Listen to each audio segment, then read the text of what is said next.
Olá, senhoras e senhores, estamos começando mais um episódio de Planeta Podcast, sejam todos muito bem-vindos, mas não antes de eu falar da Bloco 7 Cervejaria, essa cerveja maravilhosa que entrega em todo o Brasil, tem para todos os tipos e todos os gostos, tá? Cerveja artesanal maravilhosa, então dá uma experimentada e depois comenta aqui que tem QR Code na tela aí para você conseguir aquele descontão maravilhoso. Sempre lembrando aí da nossa comunidade secreta aí na Hotmart, para você que quer ver trechos exclusivos aí, ingressos promocionais para o nosso stand-up e muito mais por lá também. E também tem o curso da Vandinha aí no link da descrição, Segredos da Umbanda, para você que quer ter uma autonomia espiritual aí e quer conhecer um pouco mais sobre essa fé. E hoje, falando de fé, temos aqui o homem que já veio 2 vezes e Sim. é praticamente um sócio do programa aqui. Sim. Sempre gosto quando ele vem. E que está no nosso novo projeto, o Projeto Farol, Exato. que estreia agora em novembro, não é verdade, Daniel? Estreia em novembro, ele é uma das principais peças do projeto que vai lá apresentar muito do seu conhecimento aqui, abrilhantar um pouco mais de você aí que tem uma ignorância do tamanho da minha, tá certo? E sempre que ele vem aqui eu me sinto um pouco menos ignorante. Tudo bom, Wagner Borges? Daniel, Humberto, tudo bom? Pessoal que está assistindo. Que legal esse projeto que a gente vai fazer e eu pretendo fazer mini palestras durante os programas, né? Maravilhoso. Projetando imagens, e aí vai ser legal pra caramba. Eu tô bem animado de fazer esse projeto com vocês. E hoje aí vamos bater um papo sobre o tema que vocês quiserem. Maravilhoso, ó, sempre lembrando aí que o Projeto Farol, ele vai entrar no ar ali dia 2 de novembro, tá? E uma coisa importante é dizer que o Wagner Borges está nesse projeto, a Vandinha vai estar lá, o Edu Scarfon vai estar lá e a Selena Fortuna vai estar lá, cada um vai ter um programa ali dentro do canal. E aí, talvez tenham mais programas ao longo do tempo, a gente vai ver, vai sentindo como a galera vai aceitando, o que a galera vai pedindo. Então fica ligado que esse projeto aí promete. Eu sei que você aí pode gostar mais de um, gostar mais de outro, não conhecer um e conhecer o outro, e eu acho que tem tudo a ver aí. Então fica ligado. E também queria falar aqui dos livros do Wagner Borges, que estão aqui, ó, essas belas capas aqui, tá certo? Eu queria que você falasse um pouco aí da Viagem Espiritual e do Na Luz de Krishna. O Na Luz de Krishna é um livro que eu lancei em 2005 e agora o livro está esgotado e agora a editora COI de Curitiba me convidou para reeditar. Nós estamos duplicando o livro, ele estará com 200 páginas, a capa vai estar diferente. Agora em novembro vai ser relançado, eu estou revisando em cima, é um lançamento que me deixa muito contente. Vai falar do Krishna, aquela atmosfera mais hindu, mas numa releitura espiritualista bem aberta. O livro é muito bonito, Daniel. E eu compro aonde? Vai ter qualquer livraria de livrarias normais. normal. Tá Isso. ótimo. E o Viagem Espiritual? O Viagem Espiritual, esse aí já teve várias edições, já está esgotando de novo. Ele tem 58 imagens coloridas das saídas do corpo. É o meu principal livro e já vai aí para a 6ª ou 7ª edição. Tem bastante imagens legais, é indicado para quem quer estudar experiências fora do corpo. E eu botei links para outros livros, para bibliografia, para o pessoal ter uma visão de conjunto, né? Não ficar preso numa abordagem só. Maravilhoso. Eu gosto que você tem uma... É melhor mostrar aquele outro lá antes que suba ali. E o Flame Espiritual ali, ó. Vou até tirar Espiritual. isso aqui para não puxar a atenção. O Flame Espiritual é um livro que eu fiz Capa com a dura. ajuda do Eberhard, que é um empresário amigo meu, que me ajudou. Ele nunca entrou em livraria, porque foi uma edição independente, e agora está esgotando, depois desses anos todos, né? E o livro é lindo, tem 20 imagens coloridas do Cláudio Gianfardoni. O livro tem Saídas do Corpo, Vida Após a Morte, A Parte Celta. É um livro muito bonito, e ainda tem alguns exemplares lá no IPPB, que aí as pessoas podem pedir diretamente por lá. É só entrar pelo site ippb.org.br. Por lá que se compra. Por lá a pessoa pode falar e comprar. Maravilhoso. Aí o Wagner que tem, pra você ver aí pela quantidade de livro, pouco conteúdo para passar, Eu tô com né? 14 livros e aí agora que eu saí dessa revisão do Krishna, vai mais um novo, o 15º, cara. Ô, louco, cara, você parece o Chico Xavier. Não, o Chico Xavier são centenas, incomparável, né? Não, mas também o Chico Xavier te ajuda que as ideias não eram todas dele. Ele tinha uns 25 escritores. Exatamente. Fica fácil, Tem né, uma Chico? falange de escritores junto, né? O Chico Xavier é admirável, né, cara? Qualquer pessoa lúcida que gosta de temas espirituais, independentemente de religião ou de área, gosta do Chico Xavier, que abriu fronteiras aqui na espiritualidade brasileira, dentro da área espírita, Sim. naturalmente, numa época que ninguém tinha essa abertura, década de 20, 30, 40. Esse cara enfrentou um meio difícil, numa época que não tinha internet, não tinha muita literatura desses temas. E aquela série Nosso Lar, nos seus vários segmentos, é muito bacana, porque dá vislumbres de uma vida após a morte, dentro da visão do espírito André Luiz, principalmente, que era uma visão de um cara que morava numa comunidade extrafísica em cima do Rio de Janeiro, que era Nosso Lar, e um alerta para quem estiver assistindo a gente, existem comunidades extrafísicas por sobre as comunidades humanas. Então, Humberto, você desencarna, está aqui em São Paulo. Quando você passar para um outro plano, você não vai mergulhar nas estrelas ou no vazio, não, ou nas nuvens, não. É você mesmo fora do corpo, e como a sua mente está condicionada ainda pela vida aqui na matéria, você ainda vai se ver como Humberto, o teu corpo espiritual vai estar plasmado, porque você ainda funciona como Humberto. Você não virou um anjo, né, nem um ser de luz, você é o mesmo cara.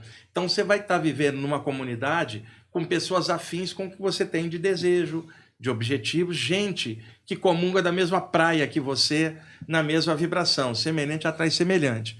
E aí, essa comunidade extrafísica, ela vai parecer com algo daqui, porque você ainda tem essa referência. À medida que você for avançando espiritualmente, ampliando mais, expandindo a consciência, você vai perceber que você não é só Humberto, você é muito mais coisa, uma centelha vital, você, Daniel, um pedacinho do eterno em forma humana. Então, lentamente, você vai descondicionando dessa experiência humana e vai ganhando mais o viés espiritual real, original. Então, se eu encontro vocês dois 1 ano após a passagem física, e eu estou usando medida de tempo daqui, eu ainda vou ver vocês como Daniel e Humberto, eu vou dar um abraço em vocês, vou brincar. Eu não estou de frente com 2 seres sobrenaturais, 2 almas, estou de frente com 2 pessoas que vivem lá. Se eu encontro vocês dois 10 anos depois, eu já vou ver vocês mais, vou a translúcidos. Eu falo, caramba, o Humberto e o Daniel nem parecem os 2 caras, estão mais parecendo espíritos mesmo naturais de lá do que propriamente pessoas aqui. Para lá, passa um tempo, eu vou ver vocês como esferas de energia. Então, à medida que for havendo essa progressão, o ambiente ele vai mudando até chegar em níveis tão elevados que não tem forma nenhuma, não tem comunidade nenhuma daquele jeito que a gente imagina. Então, o André Luiz, naquela série Nosso Lar, ele descreveu uma comunidade imediatamente extrafísica por cima do Rio de Janeiro, que ainda refletia coisas dali. Então, muita gente imaginou que o plano espiritual era aquilo, quando era apenas uma pequena referência. Deixa eu dar um exemplo. Vocês estão reencarnados na China, no interior. Cultura diferente. Quando você desencarna, a comunidade extrafísica plasmada vai ser chinesa, ela não vai ser igual ao Nosso Lar. Não vai ter o evangelho cristão lá. Vai ter coisas do Buda, do Lao Tse e coisas do meio ambiente chinês que vocês estão. Quando passar um tempo, vocês passarem para um outro nível, desaparece a diferença toda quando você entra num nível mais de consciência e menos de condicionamento. Então, a vida após a morte é mais ou menos igual aqui. Cada cultura tem coisas diferentes da outra, e isso se reflete no entorno. E é muito mais fácil descrever esse entorno, Humberto, do que planos que não têm forma, cara. Então, 90% da literatura que descreve planos além da vida tende a descrever a comunidade mais no entorno, vamos dizer assim. Eu estou usando linguagem daqui para facilitar. Certo. No entorno com forma humana, jeito de se expressar, se vestir. Agora, ao passar para um plano mais acima, a coisa dilui numa luz, cara. E aí é muito mais difícil você começar a falar de coisa que não tem forma, não tem tempo. E aí foge o parâmetro para a gente. Por isso que tanta gente fala, mas o plano espiritual lá parece aqui, sim, esses planos mais, vamos dizer, vibracionalmente próximos. Quando chega do médio em diante, a coisa muda de figura. Como é que eu sei disso? Pelas saídas do corpo. Indo a diversos planos e confesso, levado por mentores espirituais sozinho, não dá para você fazer uma prospecção, uma topografia astral desse tipo, né? Eu fui levado muitas vezes e, pasmem, tem ambiente de natureza do lado de lá. Você fala assim, Wagner, verdade você foi numa praia fora do corpo? Aí a pessoa pergunta, mas era a duplicação da imagem de uma praia daqui? Não, era uma praia de lá. Mas tem mar do lado de lá? Tem. Aí a pessoa vai falar, plasmaram lá o igual daqui? Não, o daqui que é a condensação de algo que já existia antes. Se tem natureza num plano denso, tem natureza num plano sutil, só que sem as deficiências naturais daqui, como ser picado por um escorpião, por exemplo, ou quebrar o pé numa pedra, numa cachoeira. Não, é um outro meio ambiente. E muita gente, após a morte, isso eu vi, fui levado para ver, é assim, entre o plano físico e o chamado plano espiritual, onde tem as comunidades, tem ambientes intermediários entre aqui e lá. Deixa eu fazer uma analogia bem básica. Se eu chamasse aqui de 1 e lá de 2, tem 1,5. Então, muita gente, antes de passar para lá, fica estacionada nesse 1,5, onde mentores constroem lugares de adaptação. A pessoa fica ali 1 mês, 15 dias, 20, limpando os resquícios energéticos da vida carnal, preparando a pessoa para o lado de lá. Então, esses ambientes são ambientes que reproduzem a natureza, tipo um spa extrafísico, ambiente com cachoeira, com mar, onde você vê tudo isso e as pessoas desencarnadas, tipo assim, tirando férias, cara, após a passagem terrestre com tanto problema, antes de realmente ela entrar em outro plano e aí começar ou recomeçar, porque ela já veio de lá para cá, acrescentado o nível da experiência, ela expandindo, mas tem planos que são bem próximos, que reflete aqui, e outros que não tem nada a ver aqui, que é pura luz. E tem também ambientes bem pesados, que reflete a escuridão das mentes maldosas, formando ambientes também pesados, que é claro, as tradições em geral, elas foram chamando por vários nomes, ó, inferno, dentro do cristianismo, Guerrina, que é o nome que os judeus antigos davam, que é o que Jesus falava, lugar de trevas e ranger de dentes. Plano astral inferior no ocultismo, plano espiritual atrasado, os gregos chamavam de Hades, né? Os mundos subterrâneos. E na literatura espírita, do André Luiz pelo Chico Xavier, ele chamou de umbral. E é legal para poder explicar isso, tá? Se a pessoa pegar um dicionário e ver a palavra umbral, qual é a tradução? Limítrofe, divisória, tá? O preâmbulo de alguma coisa, um limite de passagem. O André Luiz era um médico do Rio de Janeiro, sanitarista genial e, ao mesmo tempo, era um alcoólatra super problemático e emocionalmente muito instável. Ele desencarnou e se viu num lugar pesado, escuro, que ele chamou de umbral, que seria o mesmo plano astral inferior dos ocultistas, mas ele chamou de umbral no seguinte sentido: entre a Terra e nosso lar, que seria o lugar mais próximo, tem uma camada que te segura, se você não estiver bem, porque o teu corpo astral ou espiritual está bem denso, ele é retido e naquele ambiente tem milhões de outros iguais a você, formando um ambiente tenebroso com vários subníveis que ele chamou de umbral, que é o que aqui no Brasil o pessoal se acostumou. Então, umbral é o mesmo que plano astral atrasado, Hades, inferno e todas as descrições. E na Índia, em sânscrito, era chamado Kama Loka, cara. Kama com K. Loka, em sânscrito, é lugar. E Kama é desejo. Quando você fala Kama Loka, lugar cheio de desejos pesados. Deixa eu dar um exemplo. Vamos imaginar alguém preso de alcoolismo.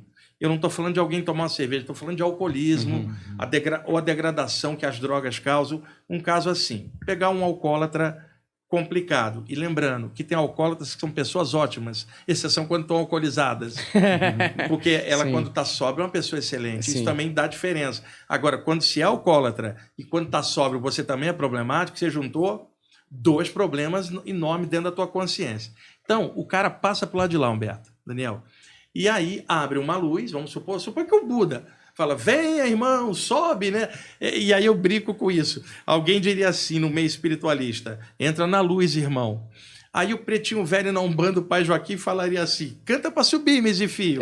Enquanto que lá na Índia, o hindu falaria assim, vaza on. Né? E aí a pessoa, o Buda chamando, ela fala assim, tem álcool aí? Não. Então para que eu vou para aí? Porque a pessoa, a mente dela está em looping, em função dela viver atrelada àquele vício. Como só tem álcool aqui no plano físico, ela não quer sair daqui. Esse é um dos motivos de apego, que é o vício em alguma coisa pesada. Como não tem o móvel do vício lá, a pessoa não quer passar. E teima, e aí o que ela faz? Ela não tem mais corpo para segurar num copo com álcool. Então o que ela vai fazer, Daniel Humberto? Encostar na aura de outro alcoólatra, que semelhante atrai semelhante, ambos estão desejando a mesma coisa. Então, quando se fala que um desencarnado bebe álcool, não é verdade. Ele capta da aura do alcoólatra, todo o álcool consumido é transformado nos chakras da pessoa, principalmente no chakra umbilical, em energia, porque tudo é energia em graus variados de condensação. Então a aura de um alcoólatra fica com aquele teor energético oriundo da metabolização dessa substância, que é o álcool. É isso que o espírito drena, energia. energia, não é que ele bebe álcool, ele não faz isso. Então, ele gruda ali, mas ele não conseguiria grudar em alguém que não bebe, porque não tem um ponto de atração que vai ligar as mentes. Aí alguém fala, por que tem espírito apegado? Eu estou dando um exemplo, tem vários motivos, mas esse é um exemplo bem grosseiro. Por que o cara não passa? A mente dele está em loop presa aqui. Então, mentores, seres de luz que querem ajudar, não é só chegar e dar um passe no cara, tem que quebrar os paradigmas dele, ou seja, fazer terapia, cara. Parece incrível, tem terapia do lado de lá, eles limpam energeticamente a pessoa, e agora vamos trabalhar o vácuo de dentro que te fez tentar preencher com álcool. Vamos ver lá na raiz, vamos trabalhar, cara. E aí tem grupos de mentores que tratam como psicólogos tratariam aqui, mas com os recursos extrafísicos de ver na mente da pessoa as formas mentais dela e lentamente vai recuperando. Nunca vi nenhum mentor ficar julgando ninguém, nem falar que você bebeu os seus... Não, eles ajudam incondicionalmente. Agora, se a pessoa não quiser receber ajuda, cara, não tem como, não há sintonia para isso, ela tende a novamente encruar. Então a gente já está falando no tema da vida após a morte. Você perguntou, eu já cheguei. É que eu falo muito, vocês me interrompem. Você é uma metralhadora, eu já contou 12 perguntas só na sua fala. Eu já tiquei. Eu o que fazer. Já tiquei aqui várias coisas. Eu queria perguntar algumas coisas, mas vamos lá, do começo. Eu acho muito interessante essa visão aí, que às vezes as pessoas realmente, eu me incluo nisso, falam, pô, o nosso lar, então, é o próximo estágio, vamos dizer assim. E no próprio filme, por exemplo, tem lá um momento que eu acho que a mãe do André Luiz, eu não sei se eu posso dizer assim, mas ela desce pra falar com ele, como se ela estivesse em outro lugar. Isso. Aí o que eu te pergunto é o seguinte, nessa visão, pelo menos, esse é um estágio, mas esse estágio, pelo menos pelo que eu entendi, aquela galera ainda deve voltar pra cá. E uma galera que acende, aí você falou em outras formas de energia ou de luz e tal... não me parece que elas voltem mais. Isso menos. É relativo, é o seguinte. Pega uma leva de pessoas que está ali. Uma parte fica em condições normais, aí você vai ver, a partir da experiência que ela teve, somada com o que ela já era antes, né? Qual é o próximo passo? Uma eventual próxima vida daqui a um tempo, que vai variar de espírito para espírito, e outra, não só aqui, mas em outros lugares. O universo é enorme, cara. Tem zilhões de planetas semelhantes a nós, mais avançados e mais atrasados. Tem outras humanidades vivendo em outros lugares, mais ou menos no mesmo top nosso aqui, com alguma diferença, mas na média. Agora, vai chegar alguns que vão... A experiência adquirida dessa última é como se fosse o último estágio que ela precisaria para descer. Então, o caminho dela é ascensional para planos mais avançados, ou orbes mais avançados. Isso varia de pessoa para pessoa, de acordo. A maioria, ainda ligado a coisas daqui, tem a mente no sentido voltada para cá. Esses têm recurso para estudar também do lado de lá, para reverter isso e... Então existem atividades de ensino, de estudo do lado de lá em relação a isso. Agora, no final, qual é a necessidade da pessoa? Uma nova experiência humana aqui ou em outro lugar, ou simplesmente a experiência humana para ela já deu o que tinha que dar, depois de um monte de vidas, e agora o caminho é ascensionar para outros planos, outros níveis, né? Vai variar. Mas, por exemplo, isso é uma parada individual de cada um ou é uma parada concreta? Tipo, não é uma coisa que ela se materializa através das ideias, é uma coisa que existe e o cara, ele entra em contato com isso quando ele morre. Porque, por exemplo, você tem um cara que ele, vamos supor, aqui no Brasil a maioria é cristão e espírita, mas vamos supor que tem aqui um árabe que mora aqui, então ele segue o islamismo. Quando ele morre, ele vai estar nesse ambiente cristão e espírita na maioria, mas é o que a mente atrai. Por isso que desde o Priscas Eras, o hermetismo, numa das leis herméticas clássicas, dizia: o semelhante atrai o semelhante pelo pensamento, que vai gerar uma média energética que te atrai próximo dali. Eu vou dar um exemplo bem grosseiro, tá? Todo mundo achava que, vamos dizer, plano espiritual avançado ou céu lá em cima e plano espiritual atrasado ou inferno embaixo, né? Então, imagina, 1 milhão de espíritos atrasados só pensando tranqueira. Eles são atraídos para um meio energético mais ou menos similar ao deles e as formas mentais deles se cristalizam no meio do ambiente, se somando, formando um ambiente médio trevoso, que é o somatório deles com todo o resto plasmado a partir do que a humanidade produz de pior, assim como inconsciente coletivo plasmado, negativo. Vamos colocar assim primeiro. Então ali é trevas. Aí, se eu pego um plano avançado, 1 milhão de espíritos felizes, você vai ter um ambiente muito luminoso. O ambiente é assim e a mente deles é luminosa, então você está ali. Então você diria, aqui está iluminado, aqui está trevoso. Se eu descesse aqueles caras lá para cá e subisse esses aqui para lá, ali viraria treva, aqui viraria luz, não é em cima ou embaixo. São estados de consciência gerando meio ambientes extrafísicos, né, plasmados em relação ao meio do que aqueles espíritos são, pensam e agem. Então, no astral inferior, você vai encontrar mentes pesadas. Num lugar médio, você vai encontrar mentes médias, num nível. E num lugar avançado, mentes avançadas. Então, por isso que, desde o passado, na área do ocultismo e da teosofia, se falava, por exemplo, de um plano astral atrasado, um plano astral médio, um plano astral avançado, um plano mental, e iam escalonando subplanos dentro de cada plano pela variação. Você tem um árabe que mora aqui no Brasil, tá? Quando ele desencarna, ele é atraído para um meio ambiente árabe, que é como ele se sente. Tá? A mesma coisa um cristão que estivesse na África, por exemplo, a mesma coisa. Tá? Agora, e alguém que tem a mente universalista? Alguém que consegue compreender diferentes credos, porque percebe uma unidade no meio da diferença, que seria o clima que evitaria guerras, né, cara? Porque você não veria ninguém por cor de pele, raça, religião. Você veria pelo mesmo eterno que permeia todo o transitório, né? De alguma forma, você consegue enxergar algo maior mesmo na diferença. Nesse caso, isso já é um avanço, cara. Porque essa pessoa consegue perceber os outros, se compreender, sem estar preso numa caixinha cultural ou religiosa. A mente dela já está assim. Quando ela desencarnar, ela não vai ficar nesse nicho aqui, ali a tendência dela é também buscar algo maior. E esses são os espíritos mais avançados que eu encontro nas saídas, seres humanos desencarnados com uma mente maravilhosa que já aqui embaixo faziam coisas legais. A gente pode pegar alguns humanos, nem vou pegar mestres como Buda, Krishna ou Jesus.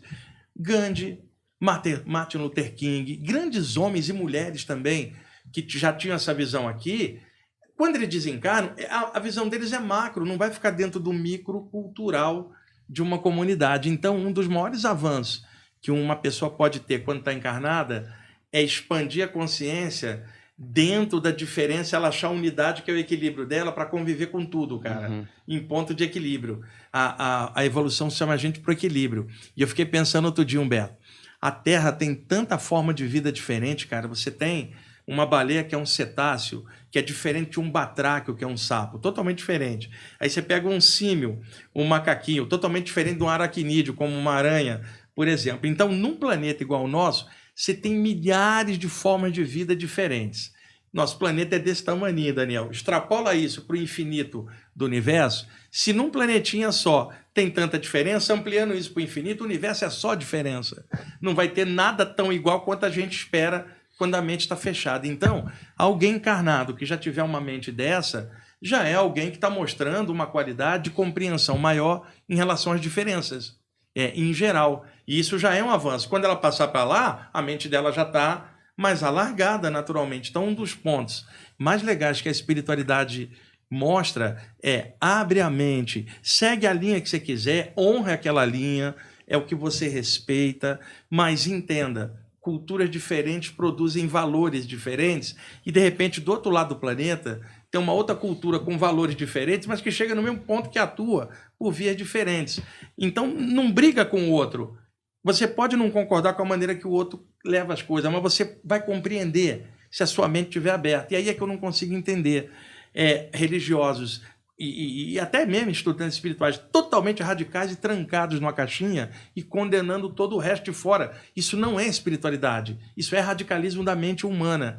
Espiritualmente, a gente vê gente radical assim no astral inferior, porque a pessoa, mente fechada, ela não compreende a diferença. Se ela não compreende a diferença, ela não respeita o próximo. Se ela não respeita, ela esmaga, ela bate, ela liquida. Quando a compreensão vai fazer você interagir, integrar, inclusividade, você usou um termo da outra vez, complementaridade, cara. Isso não significa não ter personalidade ou não ter uma linha. Você tem tua opinião, você tem uma linha que você gosta, mas você sabe que conviver com as diferenças É uma das formas de aprendizado da gente aqui. Isso se reflete do lado de lá também. Só por curiosidade, sem querer te encher muito o saco com essa pergunta, que é mais ou menos parecida, mas o cara na Suécia que é ateu, quem chama ele é Darwin ou não? Não, aí é que tá. Vamos dar um exemplo. Eu conheci pessoas que eram ateias aqui, mas eram mentes muito boas. E eu sempre falo, mais vale um materialista que faz o bem do que um estudante espiritual que não faz nada. Né? E um exemplo que eu também dou. Você pega, hoje à noite, está frio aqui em São Paulo, um grupo de pessoas que são materialistas e céticas saem para distribuir alimentos para pessoas carentes na rua. A atmosfera em torno dessas pessoas de caridade é enorme, mesmo que elas não acreditem nisso. E há espíritos bondosos ajudando, mesmo que eles não entendam isso. Ali eles estão mostrando uma espiritualização, que eles nem mesmo acreditam. E aí você pega um estudante espiritual que não faz nada, fica só condenando os outros, ou criticando tudo e todos, e que não faz nada. Aquele materialista desencarna está melhor do que esse estudante espiritual, cheio de conceitos só teórico na mente. Agora, para onde esse pessoal vai? Se a atitude é o que conta, não é o que você acredita, mas o que você é, eles estão mais avançados já na matéria. Quando passa para o lado de lá, como são pessoas de mente aberta, o primeiro clique que dá é a mudança de paradigma, porque a bondade já tinha, e essa pessoa é atraída por uma comunidade de gente, mente aberta e bondosa, que não segue linha nenhuma. Agora, o problema é o materialista ou cético de mente radical. Esse vai passar para o lado de lá e falar assim, nada existe, tem algo errado aqui, ele vai clicar com as coisas. Então, o lance não é se o cara é ateu ou não, é qual é o caráter dele. Uma pessoa pode ser ateia, mas diante de uma possibilidade que ela viu que está errada, ela muda de opinião na hora, porque ela viu o correto. Por lógica, ela muda. Então, o cara pode ser o maior materialista daqui. Passou para o lado de lá, viu que o universo é maior que a mente dele, ele se abre. Uhum. Agora, se ele for radical, ele se tranca e fica contra a imensidão. Então, o lance não é se o cara é materialista ou espiritualista. É se a consciência dele está equilibrada ou não. Uma coisa que eu vi você falando por aí, mas eu queria que você explicasse pra gente, é sobre os animais, sobre os outros seres que não têm consciência. Isso. Como que seria o pós-vida deles? O que acontece? Existe reencarnação? Como é que funciona? Sim, para o animal também. Agora, o animal não tem deliberação mental. Então, aqui na Terra, como que se faz para organizar algo que ajude na evolução animal? Você monta comunidades, monta grupos e cuida, são cuidadores de animais ou defensores da causa animal, fazendo o melhor possível, porque eles mesmos não têm mente para poder fazer isso. Espiritualmente, você tem comunidade de pessoas que gostam de animais e cuidam da evolução deles, assim como um irmão mais velho cuida do irmão bebezinho, que ainda não sabe de nada. Então, a evolução dos animais não está exatamente na deliberação mental que eles ainda não têm, mas num projeto maior que consciências maiores fazem para cuidar da evolução destes animais. Então, o que eu vou falar aqui, eu não posso provar, mas desde a antiguidade no Oriente já se falava nisso, que inicialmente um grupo de animais pode ser uma alma-grupo, todos ser uma mente só. E à medida que eles vão evoluindo, quando chega no estágio do mamífero, adquire uma identidade. Deixa eu dar um exemplo. Você olha para um formigueiro, você consegue separar uma formiga da outra ou parece tudo igual? Tudo igual. E uma colmeia? Parece claramente uma consciência coletiva. Uhum. Agora, você tem uma cadela. Ela teve 5 cães, cara. Um é tímido, o outro é abusado. Eles têm personalidades diferentes. Você vê claramente que lá da abelha e da formiga até chegar no animal, houve uma certa evolução e identificação. Então, eu nunca vi uma abelha desencarnada, mas eu já vi animais mamíferos desencarnados, naturalmente, porque já tinha um corpo espiritual definido pela própria, vamos dizer, personalização daquele princípio, tá? Então, existe uma evolução no reino animal. Isso é óbvio, espiritualmente olhando, porque senão a abelha vai ser a abelha a eternidade inteira, isso não teria a menor lógica. Se a gente falar de evolução, num sentido sempre vir a ser, expandir, e no infinito não dá para imaginar você ficar de um jeito só, não tem menor lógica com leis maiores da natureza, né?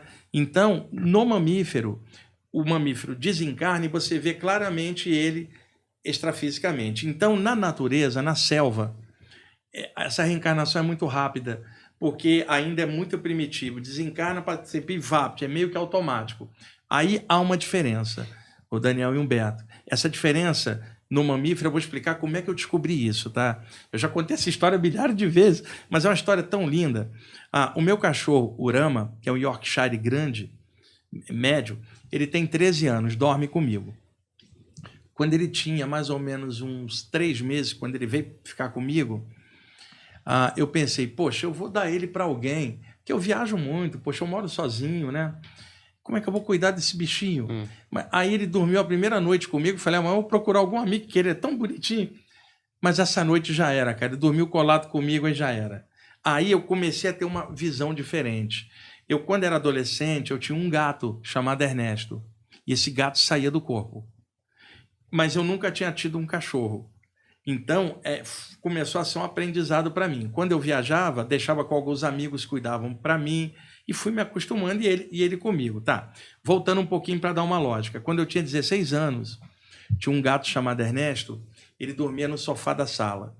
Então, ele do lado do sofá tinha uma mesa, na virada da sala para o quarto tinha uma geladeira na passagem, uma geladeira extra.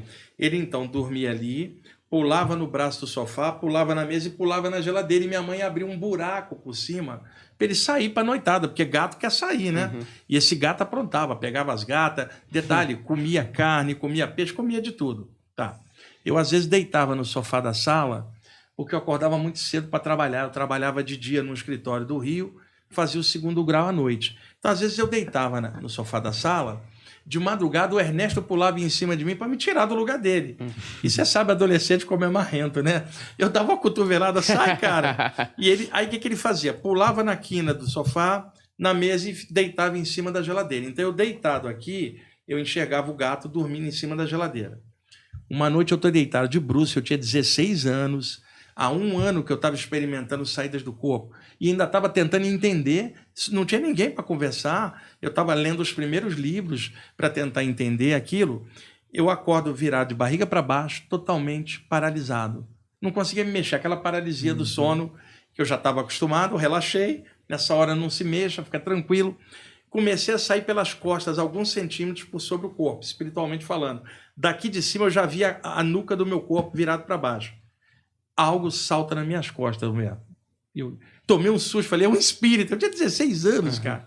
Quando eu ganho altura e olho para baixo, o gato estava fora do corpo, era uma duplicata exata dele, no ar. Ele era um gato branco, tinha uma aura fosforescente em volta dele. Eu olhei para cima, o corpo dele estava deitado em cima da geladeira, cara. O cara estava fora do corpo projetado. A mesma consciência de um gato me olhando, deu aquele salto ágil de um gato, encaixou no corpo em cima, deu aquele tranquinho e abriu os olhos. Para minha surpresa, ele virou e me viu, ele tinha clarividência, que eu estava fora do corpo, ele estava me vendo. Naquele dia, uma pessoa bem religiosa tinha me dito que para sair do corpo você tinha que ser médium ou altamente evangelizado ou iniciado. Eu comecei a rir, falei, esse gato não é médium, não lê o evangelho, não é iniciado em nada. Ele está fora do corpo pela propriedade que ele é um princípio espiritual encaixado, uma hora ele desencaixa, isso é natural e está mal explicado. Então eu já tinha essa experiência. Quando o Urama veio morar comigo, ele já estava com 6 meses com ele, eu estou virado para a parede do quarto, ao lado de cá está a porta, está o armário do quarto, ele colado comigo aqui, deitado do lado, quando entra um ser espiritual no quarto. Eu estou virado para cá, eu via ele mentalmente. Nessa hora, a pessoa comete um erro danado. Para você enxergar algo, tem que haver fótons, partículas luminosas, que incidem no objeto e reflete essas partículas. Seus olhos captam os impulsos luminosos, você decodifica aquilo e fala, estou vendo. Então, para ver um objeto, ele tem que rebater luz. Um ser extrafísico não rebate luz, porque a luz o atravessa, ele está em outro plano. Então, você não vai ver ele com os olhos abertos, porque ele não rebate luz. Agora, tem clarividente que também vê de olhos abertos, mas ele está vendo pelo chakra frontal, não é pelo olhar. Apenas concomitante, os olhos estão vendo aqui e o frontal está vendo. Só que o clarividente, sem informação, ele vai dizer que está vendo com os olhos. E não está vendo com os olhos, porque aquilo não rebate luz. Então, na hora, se eu viro para ver quem é, eu não vou ver nada. Então, qual é o segredo? Não se vire, mentalmente tenta perceber. Foi o que eu fiz. Esse ser tinha 1,40 m, 1,5 m no máximo, encostou na beirada da cama, eu estou virado de costas para ele. Era um ser vestido com um manto azul, um cajado na mão com um cristal na ponta, cara, e um capuz azulado. Ele fez assim com o capuz. Aí a surpresa, cara. O rosto dele, plasmado naturalmente, era um mix de rosto humano plasmado com Yorkshire, tipo um mini lobisomem, que não é lobisomem, é um visual que eu tô... com uma cara simpática, como se fosse um mix humano e Yorkshire, me olhando consciente, e aí telepaticamente ele se comunicou comigo, cara. Mas não havia uma comunicação igual a nossa. Você fala assim, estou conversando com o Daniel, articulando mentalmente as palavras, ou em bloco. Entrava a onda mental dele, não tinha palavra, mas eu entendia tudo, era uma variação telepática. E aí ele se identificou como um guardião extrafísico da raça dos Yorkshires. Que doideira. E aí ele falou, vou te mostrar. Ele abriu uma passagem assim no ar, um portal, e eu via milhares de cães Yorkshires latindo pra caramba.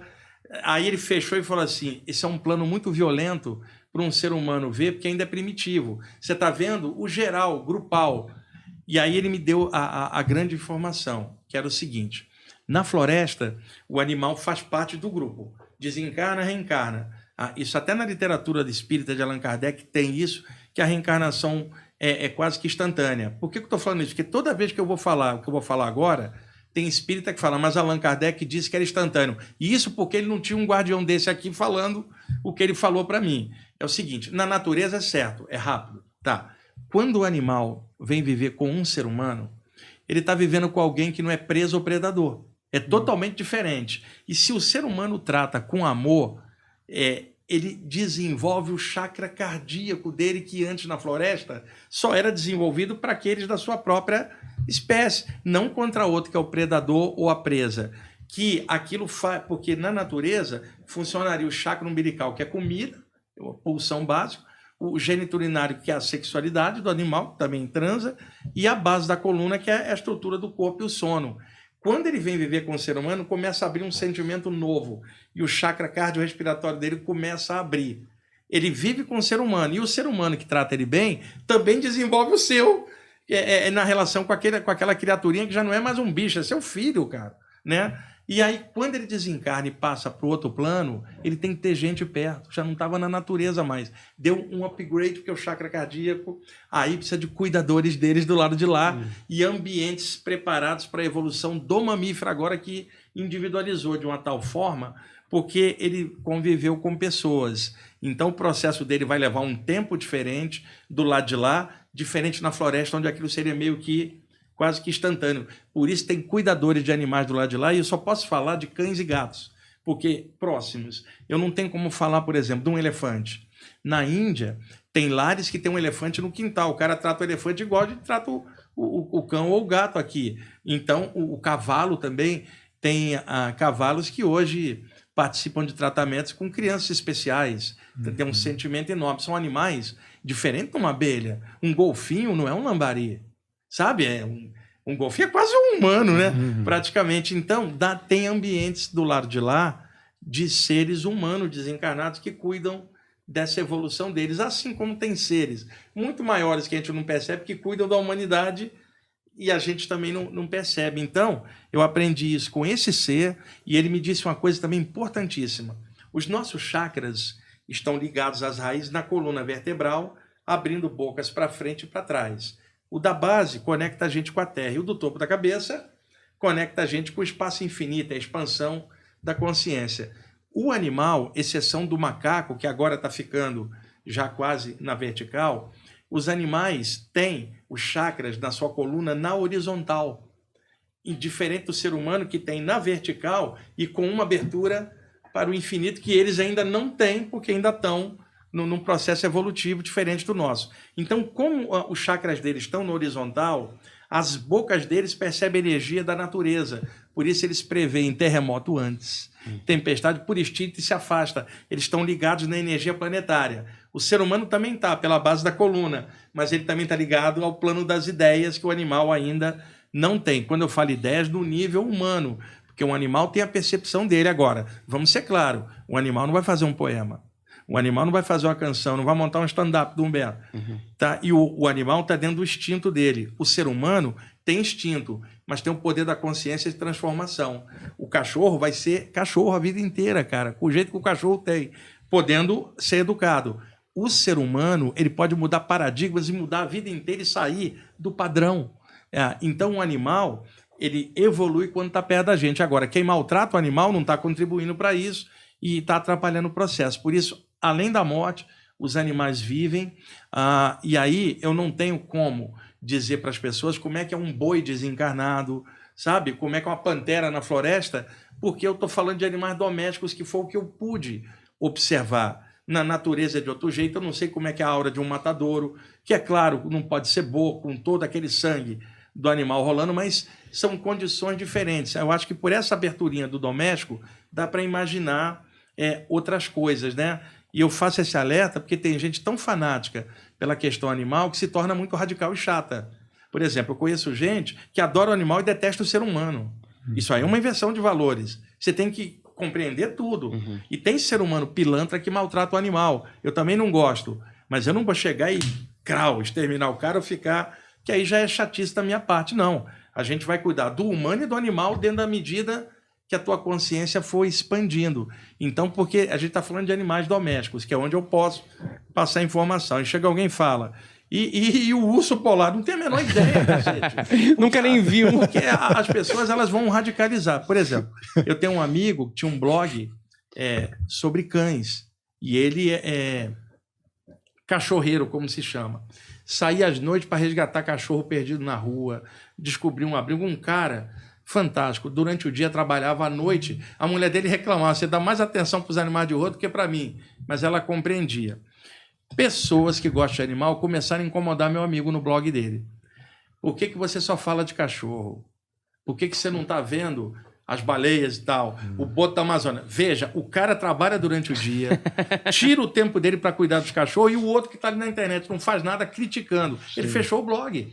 Então, tem gente que tem amor pelo animal, mas é chata. Sim. E fica incomodando os outros, tentando doutrinar. Não, vamos cuidar dos animais, eu também estou nessa, mas sem ficar enchendo o saco do resto do planeta. O cara que trabalha dentro do açougue não é um terrorista, é um trabalhador. O cara que está ali, ele tem família, sabe? Poderia ser de outro jeito, e acho que com a evolução da humanidade vai ser, mas no momento ainda não é. Mas eu vou ficar atacando o cara? Não. Eu vou passar em frente, eu não vou chegar e falar aquele açougue é do mal. Porra, as pessoas exageram. Não, eu entendo o processo. Esse planeta tem droga, tem violência, tem guerra. Eu não vou conseguir mudar tudo, eu não mudei nem a mim mesmo. E não adianta forçar os outros. Então, o que a gente pode fazer? Devagarzinho, na medida que a gente vai evoluindo, por nós mesmos, a gente vai crescendo, e esse crescimento lentamente pode transbordar no entorno e devagarzinho melhorando, mas não vai ser com forçação de barra e radicalismo. Então, eu estou falando dos animais domésticos, que foi o que eu pude ver. Deixa eu contar outra história.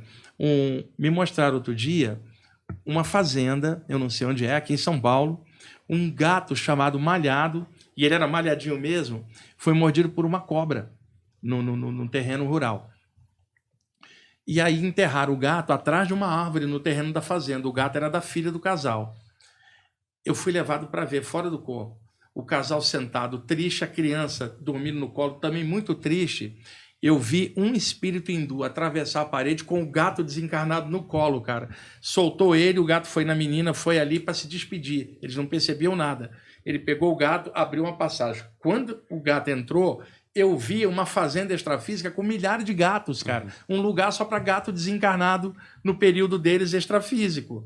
Eu fui levado para ver. De outra feita, fui levado num consultório veterinário, onde o veterinário tinha sacrificado um cão, um pastor alemão, cara, já de idade. E aí eu cheguei, fora eu fui levado por uma presença, também era um casal com um menino, o casal chorando e o menino vendo já ali o cadáver do bichinho, ele chorando. E eu despertei fora do corpo assim, olhando. Aí eu pensei assim, eu acho que eu fui trazido aqui ou para dar um passe no animal, se bem que o animal não fica mal após a morte, porque não é a gente para fazer merda e para ficar mal depois, né? Mas o animal, ali, eu pensei, eu vim para talvez participar de alguma forma. Aquele ser de luz que estava junto comigo, que eu não via, só sentia a presença, mentalmente ele falou assim, eu não trouxe para você aplicar energia no animal, que já está no mundo espiritual, eu trouxe para você aplicar na família. Porque a família que precisa, o animal não fica mal. Já está no lugar que ele tem que estar. Eu trouxe você dar um passe invisivelmente na família para minimizar a tristeza.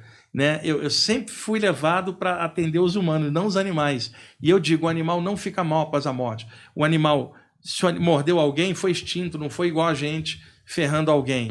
O animal não tem mente para ter autoculpa, cara, e ficar, eu mordi aquela pessoa, peguei aquela cadela ali, sabe? Não tem isso, cara. O gato falando, poxa, eu comi um bife e peguei a gata ali. Não tem, o animal é o instinto dele. Eles não ficam mal, garanto. Outro dia vi um animal atropelado também. Tem um espírito que aparece para mim, inclusive, nesses dias agora, foi dia de São Francisco de Assis, patrono dos animais. E ele é considerado assim, patrono, porque ele lidava com a natureza e tal. Então tem um espírito que aparece para mim, ele é da falange de Francisco de Assis. Assim ele se identifica, é um padre desencarnado, um homem lindo, bom, generoso. Ele sempre aparece com 2 cães desencarnados. Assim, cada vez são 2 cães diferentes. E uma noite eu acordei, tinha um cão dele do lado da minha cama, assim, me olhando, eu sabia que era dele, né? E ele dá assistência para o animal após a morte. Não que o animal fique mal, mas ele solta energeticamente e passa pro lado de lá. Ele trouxe outro dia um cãozinho que foi atropelado, cara. O corpo astral duplicava a forma. Foi daqui para baixo, tudo esmagado. E o bichinho assim, ó. Sabe? Ele não tinha...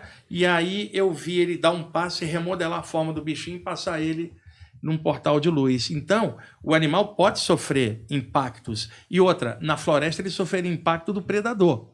Mas assim que passa, a dor some, não tem aquele condicionamento humano de ficar com a coisa da doença ou da morte na mente. Eu garanto, não ficam mal. Isso é bom falar, porque ajuda pessoas que perderam os seus filhinhos, vamos chamar assim, e que ficam devastadas, cara. Eu recebo muita mensagem lá na Rádio Mundial ou lá no meu Instagram de gente, eu perdi meu bichinho, tô desolada, você tem algo para me dizer? O que eu vou dizer para a pessoa?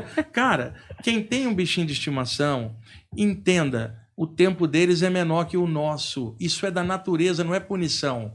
Tipo, meu bichinho tinha 15 anos, Deus levou. Deus não levou, isso é o tempo dele, que é um bicho com longevidade, arranja uma tartaruga, né? Tem um tubarão aí que vive, sei lá, centenas de anos e pega para cuidar. Um animal mamífero vai ter um tempo mais curto. Então tem um ditado que diz assim, com o bichinho você vai ter um dia muito feliz e vários dias felizes, mas vai ter um dia de tristeza, que é o momento da partida dele. A pessoa precisa aceitar isso. Eu não estou falando de doutrina nenhuma, estou falando da aceitação humana de um evento da natureza, que é a partida do seu filhinho de 4 patas. E outra, o cara pode ter, sei lá, uma cobra em casa de estimação. Ele tem tanto amor por ela quanto eu tenho pelo meu cachorro. Não vou ficar eu comparando, o meu cachorro dele é uma cobra. Não, amor é amor. E aí eu entendo quando a pessoa perde a devastação que fica. Quando o meu foi embora, eu vou sentir falta. Mas eu sei que não está morto, eu vou sentir falta da presença, mas não vou ficar de luto ou chorando, porque eu sei que o cara não está morto. E outra, a evolução dele continua, ele não é meu, ele é da natureza, estava por um tempo de vida comigo, e eu aceito isso. E outra, e por que eu aceito? Tratei dele o melhor possível, fiz uma relação feliz, que eu já sabia que era menor de tempo do que uma relação humana. E até isso é relativo, porque eu posso ir antes do meu cachorro. Qualquer um pode ir, mas a tendência é eles irem antes. E a pessoa fica tão devastada, cara, que ela não quer ter outro com medo de passar pela dor de novo. Outros, pelo contrário, querem pegar outro para compensar a perda do anterior. Não foi por amor, foi por compensação. Outras pessoas perguntam, o meu bichinho pode voltar e reencarnar num próximo daqui a um ano? Pode, mas qual é a necessidade disso? É dele ou é tua de querer ele de volta? E outro, ele nunca foi seu, a natureza te emprestou por um tempo. Ele passou, deixa quem decide a evolução dele, dá o próximo passo dele, é voltar para você como um outro bichinho um ano à frente, ou é ficar bem com um outro ser humano também bacana igual a você, num outro lugar da galáxia. Então, precisa ter mente aberta. Como é que eu descobri isso, Humberto Daniel? Lá na Rádio Mundial, eu escrevi um texto e li o texto no ar e falava assim, dedica esse texto para todo mundo que perdeu um ente querido. Para ajudar, levantar o astral da pessoa. Minha preocupação não é com quem passou, é com quem ficou. Porque do lado de lá tem estrutura para o cara melhorar, o problema é aqui. Aí eu recebia, na época, década de 90, cartas. Wagner, perdi meu ente querido, mas não é humano, era meu cachorro, era o meu gato, eu estou devastado, morava só eu e ele. Percebi, então, que uma pessoa que mora sozinha e tem um animal, a devastação é maior, principalmente se a pessoa é de idade, cara. O filho não visita ela. O filho dela hoje é um animal, o filho mesmo humano, às vezes não visita para dar atenção. E aí, o que eu fiz? Cada texto que eu passei a ler, eu falava assim, dedico esse texto de imortalidade da consciência a todos que perderam seus entes queridos, humanos ou animais, para compreendendo esta perda. E aí, quando o Rama veio para mim, eu compreendi mais ainda como é que é esse lance dos animais. Aí eu passei a falar um pouco disso para tentar, de alguma forma, ajudar quem perdeu o ente querido animal. O animal não está morto, eu não posso provar isso para ela, eu estou falando o que eu vejo, como médium, como projetor extrafísico e pesquisador dessa área há tanto tempo. Ele sobrevive após a morte. Às vezes, o mentor espiritual que cuida dele deixa ele no astral da casa por um tempo. O animal nem percebe que está desencarnado, ele não tem mente. Só para ele ir desapegando devagarzinho. E outra, eu cuido bem do meu cachorro, mas eu não chego aos pés dos espíritos avançados que eu vejo do lado de lá que cuidam deles. Se o Urama sai daqui e vai morar lá, ele vai ter alguém muito melhor do que eu tomando conta. Por que eu vou me lamentar? Por que eu vou estar triste? E outra, eu sei que ele evoluiu junto comigo, eu evoluí junto com ele. Foi boa essa relação, então do que eu vou me lamentar? Eu me lembro, o Bhagavad Gita, que é o núcleo de um épico chamado O Mahabharata, que é um épico maior, escrito pelo sábio Vyasa na Índia, 2500 a.C. No centro da batalha, o Krishna, orientando o discípulo dele, o Arjuna, que era um arqueiro exímio, e por ser arqueiro ele tinha os braços muito fortes, né? Como todo arqueiro. Ele falava assim, Arjuna dos braços fortes, porque ele era... E aí ocorreu uma guerra, e então a família se cingiu no meio, um lado brigando contra o outro pela posse de um reino. E eles eram amigos antes, eram amigo contra amigo, primo contra primo. O Arjuna estava do lado dos Pandavas, onde o Krishna orientava ele. Então ele entra no campo de batalha com Arjuna, e de repente o Arjuna não quer lutar mais. Ele vê os cadáveres derrubados dos primos e amigos, e ele fala, não quero lutar mais essa guerra fratricida. Olha meus primos, meus amigos, parentes mortos. Eu me recuso a matar, eu prefiro morrer e senta no chão, cara, esperando alguém dar uma bordoada nele e liquidar a fatura. O Krishna vem, o Bhagavad Gita não fala isso. O Bhagavad Gita diria, Krishna vem e ergue o seu discípulo. Eu diria, Krishna veio, pegou o sujeito pelo colar e falou, moleque, mano, pô, levanta aí e luta, cara. Né? Aí o Arjuna fala, por que eu devo lutar? Aí o Krishna fala, porque quando o bem não se apresenta, o mal toma conta. Se o outro lado ganhar a batalha, a ditadura vai imperar no reino, o terror. Então, se apresente para que isso não aconteça. Luta. Mas por que eu devo lutar? Porque a missão do professor é ensinar, do médico a curar, do guerreiro a lutar. Vai lá e luta porque você é necessário, para que o mal não ganhe essa batalha e você se apresente. E outra, não lute por você com teu ego, lute por mim. Tudo que você fizer, que não seja você, que seja o céu em você, que aí você já não vai lutar por você, e sim por um objetivo, e não pelo teu ego. Vai lá e luta. Aí o Arjuna levanta ainda meio atordoado, que vamos falar claro, ele broxou no meio da batalha e não queria mais. E ele fala, e olha aí os cadáveres dos meus amigos. Aí o Krishna falou assim, você está errado, ninguém morre. Todos os que aqui saíram, estão vivos no mundo espiritual, retornarão em outras formas, sairão, entrarão. E aí aquela frase incrível, o espírito não nasce nem morre, ele só entra e sai dos corpos perecíveis. Nenhum fogo pode queimá-lo, nenhuma água pode molhá-lo, que arma pode perfurar o eterno? Arjuna, levanta e luta, não tem ninguém morto aqui. Então, eu me lembrando, e ele falava, não se lamente, Arjuna, não se lamente. E eu gostaria de dizer para quem está assistindo a gente, na perda do animal, não se lamente. Eles estão vivos em outro plano. Uma coisa que eu queria te perguntar, que já que foi essa última parte final do Eterno, vou te perguntar um negócio que talvez não tenha resposta, tá? Mas que se alguém nessa sala que tem alguma mais próximo de chegar, pelo menos é você. Você tá de sacanagem. Cara, o que tem de coisa sem resposta e outra, né? A gente não sabe um monte de coisa. Por exemplo, a gente sempre fala daqui pra frente, né? Do futuro, vamos dizer assim, da alma em termos de pós-vida ou depois de lá, o que acontece. Mas eu nunca vi ninguém falando, por exemplo, do momento 0 da alma. Sabe? Ninguém vai poder te explicar isso por vários motivos. O momento 0, você ainda não teria inteligência de hoje para poder interagir e falar. Tô lembrando do momento 0 em que igual você lembrar de quando era bebê, cara. É muito difícil, né? Mesmo que tenha gente que lembre.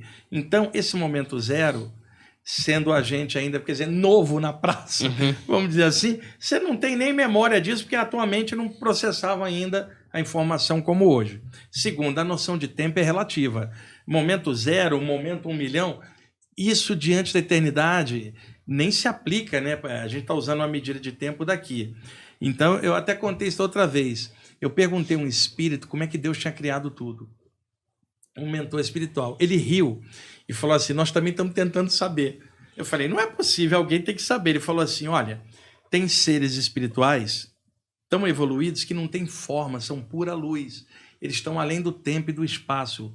Eles sabem isto. Eu falei, pode perguntar para um deles, depois você me falar? Eu até escrevo um texto, né? Brinquei com ele, ele falou assim, nós já perguntamos. Tá, e qual foi a resposta? Ele riu e falou assim, a resposta era tão complexa que nós não entendemos nada.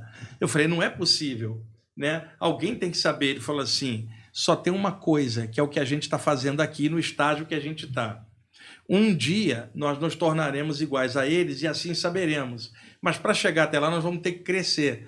Então qual é a única resposta? Tornar-se grande como eles e assim entender. Para isso nós vamos ter que crescer. Então eu vou te dar o conselho que a gente dá para a gente. Volta para o teu corpo e cresce. Um dia você vai saber a resposta por expansão. Por enquanto, dentro do pequenininho, descobre quem você é, que essa pergunta é mais importante. Quem sou eu? Pergunte isso, é mais importante do que quem é o todo, por exemplo. Mas, por exemplo, para essa resposta eu já consigo saber que em algum momento a minha alma... Porque assim, o eterno, quando eu penso, pelo menos, é que se tudo é eterno, por exemplo, se todas as almas são eternas, eu sempre existi. Exatamente. Você não nasceu ou morreu, você entra e sai. A questão é, usando o argumento nosso aqui com o cérebro, o cérebro não consegue entender um conceito sem início, meio condicionado pela questão temporal. Que, é claro, é relativa. Num nível em que a consciência estiver maior, essa relatividade talvez seja compreendida com mais consciência expandida. E aí essa percepção vai entrar. Veja, veio do zero e está evoluindo. Até quando nesse infinito? Tá? Se tem infinito para frente, também não seria infinito para trás? Eu também me questiono isso. Só que não tem uma resposta para isso. Nem ninguém tem. Tipo, como é que Deus criou tudo? Como? Em 7 dias que não foi. Né? Isso é uma metáfora, é claro, da Bíblia. Então, essas respostas eu não tenho. Não há rabino, pastor, médium, padre, nem guru que vai te dar essa resposta. Porque a nossa experiência aqui é menor. É mais importante, por exemplo, a internet está cheia de gente, pseudos mestres, pseudos gurus variados, que tem resposta pronta para tudo. À medida que você vai crescendo e vai descortinando novos horizontes, 1000 dúvidas aparecem, você não sabe tudo. E você não tem respostas para muitas coisas maiores do que o teu entendimento. Então, quando alguém pergunta assim, os grandes mistérios, Wagner, eu falo assim, não sei nada disso. Eu estou sabendo dos meus pequenos mistérios que já dá um trabalho para desvendar dentro do meu universo interior. À medida que eu vou desvendando meus pequenos mistérios, eu me encontro comigo mesmo, vou crescendo e lentamente eu vou transbordando. Para entender os de fora, eu primeiro preciso entender dentro. Então, é isso que eu tenho feito, que tantas orientações eu tenho recebido espiritualmente, porque não tem como responder perguntas cósmicas. Tipo, qual é o objetivo da evolução? Você veio do zero e evoluiu, ou você sempre foi evoluído e está esquecido? São perguntas que no estágio atual a gente não tem como dar, e qualquer um que tentar dar vai ficar especulando de acordo com alguma doutrina ou alguma cultura. O mais importante na experiência humana é o autoconhecimento, assim, o universo interno, a gente se conhecer. Estava conversando com o Humberto aqui sobre ego, aqui, que todo mundo tem ego, porque sendo humano, isso é absolutamente natural. Que todo mundo fica querendo também, quebra o seu ego. Tá, mas peraí, não é o teu ego me dizendo isso também, cacete? Né? O teu ego é maior, menor? Tudo é o ego olhando, então não tem como tirar ego. Então vamos transformar o ego em algo legal? Vamos trabalhar melhor, vamos funcionar melhor? Quem sabe amanhã ou depois isso deixa de existir dentro da gente. Mas não vai ser falando de ego com o meu ego que eu vou entender o ego. Então tem muita gente falando disso. Na verdade, a gente estava falando disso, de mergulhar para dentro, as coisinhas nossas que a gente não quer. Quando você fala de ego num sentido espiritual, tipo assim, as picuinhas da gente, maneirismos, egocentrismos nossos, são coisas que a gente não quer, mas tem, né? E que de vez em quando flui. Nem você agora fala, porra, que merda de postura que eu estou tendo. Eu detesto isso, mas não consigo mudar. Lentamente isso vai melhorando à medida que você for... Primeiro, questionando isso, observando, não se cobrando santidade ou angelitude para um ser humano com tanta tranqueira igual a gente, mas se cobrando, tipo assim, eu posso ser melhor um pouco. todo dia um pouquinho, sem forçar. Eu não vou virar mestre, eu quero virar eu mesmo melhorado amanhã, depois de amanhã, e ir progredindo. O Humberto, por exemplo, é pai, tem um menino de 8 anos. Eu quero melhorar como pai, cara. Amanhã eu quero ser um pai melhor do que hoje. Sabe? Essa experiência de ser pai é importante para mim. Por exemplo, é um exemplo que eu estou dando. Um médico, ralando num plantão do SUS. Cara, o que tem de médico ralando, salvando vida no SUS, eu não estou falando de hospital primeira linha, eu estou falando de gente na periferia, cuidando. São heróis anônimos que a sociedade nem nota. E pessoas que trabalham na malha da sociedade, protegendo, curando, ensinando, professor, médico, gente que trabalha na área de segurança também. Então, tem gente que a sociedade costuma não ver o que elas estão fazendo ali. Então, aquele médico vai ter hora que ele vai ficar danado com as coisas. Fala, para que eu me meti nessa profissão? Mas aí ele vai superar aquilo porque existe um amor nele por aquilo. Esse amor lentamente vai fazendo ele aguentar o tranco. É a mesma coisa um pai lidando com a criança, não é fácil. Ou a mãe. Lentamente você vai trabalhando e melhorando devagarzinho, mesmo com defeito. Na vida da gente é assim tudo, cara. Lentamente a gente vai indo. Agora, não tem como entender nada fora se eu não conseguir entender como é que eu estou funcionando por dentro. E quando a gente faz um patrulhamento interno, você mergulha para dentro, isso é uma tarefa difícil pra caramba. Primeiro, é uma ronda mental. Você não sabe o que você vai encontrar. E segundo, você está sozinho, cara, para fazer essa ronda. E perigosa. O que você vai encontrar aqui dentro? Um monte de coisa minha, sua, ali que você fala, caramba, isso aqui tá estranho. Na pandemia, um monte de gente ficou nessa crise, porque estava no trabalho, tinha gente para interagir. Agora está quieto em casa, no home office, pinta um monte de questionamento. E aí começa uma crise. Ela descobre, às vezes, um vazio que ela estava camuflando dentro há muito tempo. Então, isso poderia ser sido descoberto na meditação ou num estudo espiritual e indo em diante. Agora, essas perguntas cósmicas, eu não tenho resposta. Eu tenho essas aqui menores, e mesmo assim ainda tem muitas para descobrir e não há ninguém que possa dar essa resposta. Agora, o detalhe, essa questão não é importante diante dessa proeminente dentro da gente, que é se autoconhecer, que é o aqui e agora, que a gente está vivendo é mais importante, cara. Uhum. Toda vez que o Wagner vem, e faz muito sentido na minha cabeça, que todas as religiões e pessoas estão falando a mesma coisa de jeitos diferentes. Exatamente. Eu queria que você explicasse a questão de que existe uma citação à viagem astral na Bíblia. Como é que foi isso? Tem vários trechos na Bíblia. Eu tenho, inclusive, lá no meu canal, já passei isso tantas vezes no programa de rádio, porque como eu cresci numa família que parte era evangélica, parte era católica, eu sofri pressão religiosa na infância. A minha mãe me batizou católico, eu fiz primeira comunhão, tinha 6 anos, 7, crisma, tudo aquilo. Eu era criança, não tinha como, ia para a igreja, minha mãe falava, domingo tem que ir na missa, eu ia. Né? Ia para o confessionário, não sabia o que falar. O padre, o que eu ia confessar para o padre de pecado, que eu olhei para a garotinha na escola, sabe? Eu não me sentia confortável no confessionário, embora eu sei que muitos sacerdotes católicos fazem um trabalho psicológico que ajudam muita gente no confessionário, que é praticamente uma terapia, né? Muitas vezes para as pessoas, pegando um sacerdote mente aberta e não aquele que vai te jogar mais pecado ainda, te condenar ao inferno. Mas sacerdotes bons, tem um monte em todas as tradições. E aí, quando eu tinha mais ou menos 11 para 12 anos, a minha mãe virou evangélica. Tá? Mas ela virou evangélica por um motivo. O meu pai, eles estavam numa crise naquela época, havia desconfiança que meu pai tinha pulado a cerca. Não sei se é verdade, mas na cabeça da minha mãe. Então ela foi conversar com o padre, que era um cara bacana, jogava na meia esquerda do time da rua. Um padre italiano, gente boa pra caramba. 10, esse padre se apaixonou por uma fiel, e aí a fiel casada, cara. E ele se mandou com ela pra Itália. Fugiram os dois, largou a batina, né?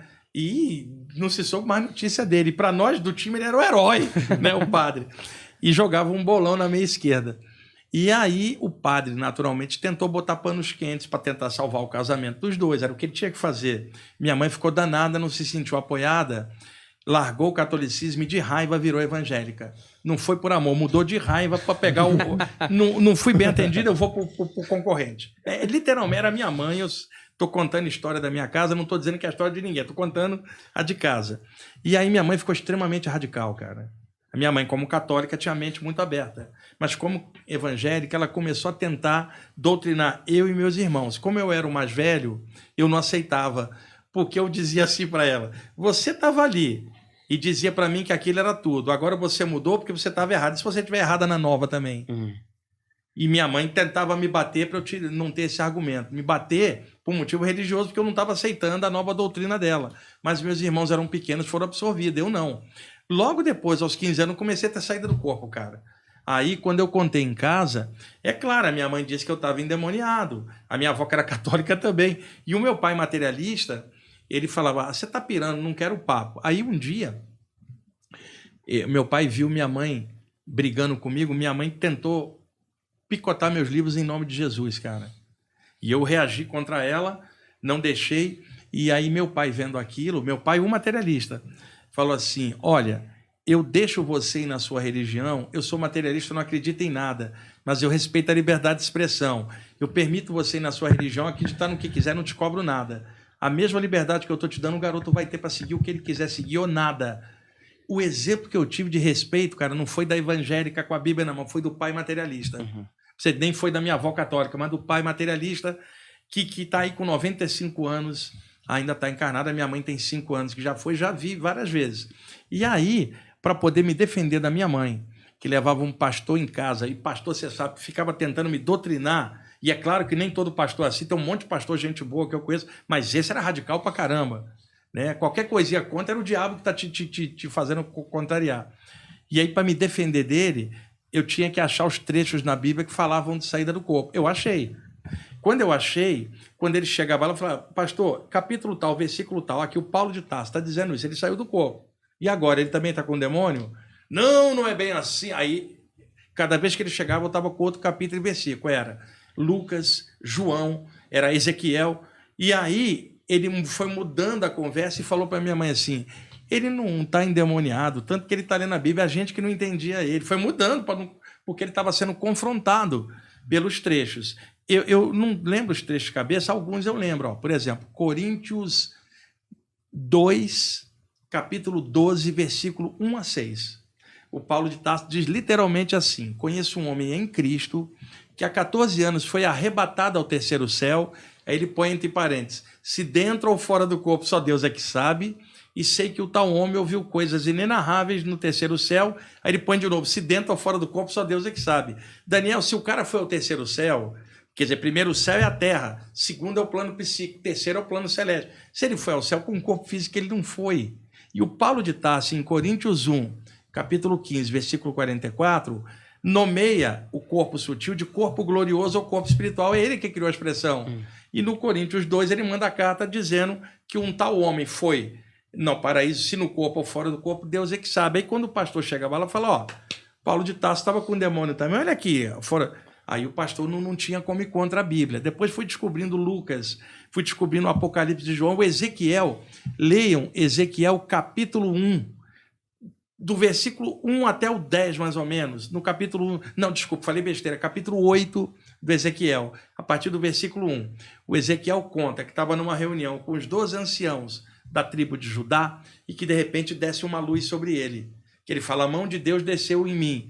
De dentro da luz sai um ser. Ele descreve. Esse ser pega ele pelos cabelos e puxa ele para dentro da luz e é erguido lá em cima. Daniel, na hora que esse ser espiritual, que ninguém estava vendo, só ele puxa ele, levou o corpo espiritual, o corpo físico não foi. Tá, claramente foi levado em espírito. Então, eu fui descobrindo esses trechos e aí já não tinha mais como a minha mãe ou o pastor me incomodar, porque a própria Bíblia tinha trechos que estavam mal explicados, que o pessoal passava por cima no sermão de domingo. E aí eu guardei esses trechos, que eu tenho até hoje, vários, são dezenas, que eu uso, às vezes, explicando numa aula, para alguém que também esteja preso à parte religiosa. E hoje tem muitos pastores e padres com a mente muito aberta. Tem alguns que escutam o meu programa, mandam comunicação. Né? Olha, gostei do que você falou e tal. A Bíblia é um grande livro, você precisa saber filtrar, não pode pegar o pé da letra, aquela coisa, não ficar preso na letra, mas sim entender o espírito por detrás da letra. Então, eu li a Bíblia e procurei esses trechos, assim como eu fiz com várias obras, o Tao Te Ching, Bhagavad Gita, Ramayana, como eu tenho essa habilidade mental de saber destrinchar e puxar e ter uma memória boa, eu pude fazer esse comparativo em várias áreas, Humberto. Eu posso te dizer, quase todas as áreas e culturas antigas, em algum momento cita a saída do corpo, em algum contexto, misturados àquele contexto cultural, não havia algo específico, misturado. Meu papel, puxa aqui, puxa ali, te mostra o conjunto. Você percebe que isso é mais normal do que se pensava. Pode falar. É porque eu tenho várias coisas que eu pensei aqui que eu queria que o Wagner contasse pra gente pessoalmente. Por exemplo, o encontro com o Gaspareto após a morte dele. Sim. Quando o Gaspareto desencarnou, logo depois, um monte de gente começou a fantasiar a mensagem com ele. A família ficou irritada, porque não, eu vi o Gaspareto, ele mandou... E você sabe que isso é uma coisa mais de criação mental das pessoas, gente que nunca tinha nem conhecia ele, eu acho que eu vi o Gaspareto, ele está assim assado. Gente dizendo que viu o Gaspareto na luz e outro dizendo que viu o Gaspareto no inferno. Porque tinha gente que também não gostava dele, tinha o jeitão dele. Eu, quando vim para São Paulo, eu mudei para cá em 1990, do Rio para cá. Em novembro de 1989, eu fui convidado para participar de um programa na TV Gazeta, que, se eu não me engano, era o Terceira Visão, que era o Gaspareto que apresentava. Era um programa muito bom. Um sábado à tarde, eu fiz uma entrevista, ele fez uma entrevista longa comigo sobre saídas do corpo. Ali nós fizemos uma amizade, eu gostava muito dele, ele gostava muito de mim. Com o tempo, eu já lá na Rádio Mundial, a partir do finalzinho da década de 90, onde ele tinha programa, a gente se encontrava bastante. E aí ele contava piadas, a gente ia para o cinema, encontrava junto a turma dele com a minha turma, e ele gostava muito de mim, me citava muito nos programas dele. Depois, em 2006, eu fui no outro programa dele, já na Rede TV, né? Tem na internet, as pessoas podem buscar. Quando ele desencarnou, num dos meus programas lá no meu canal, eu falei que eu tinha visto o Gaspareto um pouco depois da morte dele. Aí um monte de gente caiu matando em cima, achando que eu também estava fabricando. Só que eu era amigo dele, cara, era diferente. O Gaspareto muitas vezes ligava para mim e falava, manda um passe para mim que eu não estou bem. Eu dava passe nele. O pessoal não sabia disso. Uhum. Uma vez estava num congresso com o Gaspareto, ele era um dos palestrantes, falou, Wagner, ainda bem que você chegou. Tem 3 espíritos aqui em cima de mim, cara, eu estou passando mal. Tira eles de mim. Aí eu levei num cantinho, dei um passo, puxei os 3 espíritos para ele dar a palestra dele. O pessoal não sabia nada disso. E enquanto pessoa, o Gaspareto era incrível. Ele tinha um jeito dele, que muita gente não gostava, tal, o ego dele, e quem está falando isso é o meu ego, né? Sempre colocando assim. E eu vi ele, tá? E ele falou para mim, Wagner, muita coisa daí, eu estou entendendo de outro jeito, a humanidade é bipolar, não é? Tipo assim, todo mundo é bipolar, ele brincou daquele jeito dele. Estava bem, e eu contei isso achando que todo mundo gostava do Gaspareto e ia gostar da notícia. Que nada! Eu recebi ataques pra caramba de gente que não sabia que eu era amigo dele, gente que não me conhecia, o trabalho que eu fazia, né? E aí foi isso. E eu vi ele outras vezes, que eu não contei em público, para evitar esse tipo de coisa novamente. Com o tempo, um monte de gente mandou mensagem, me desculpa o que eu falei nos comentários, eu não sabia que você era amigo dele.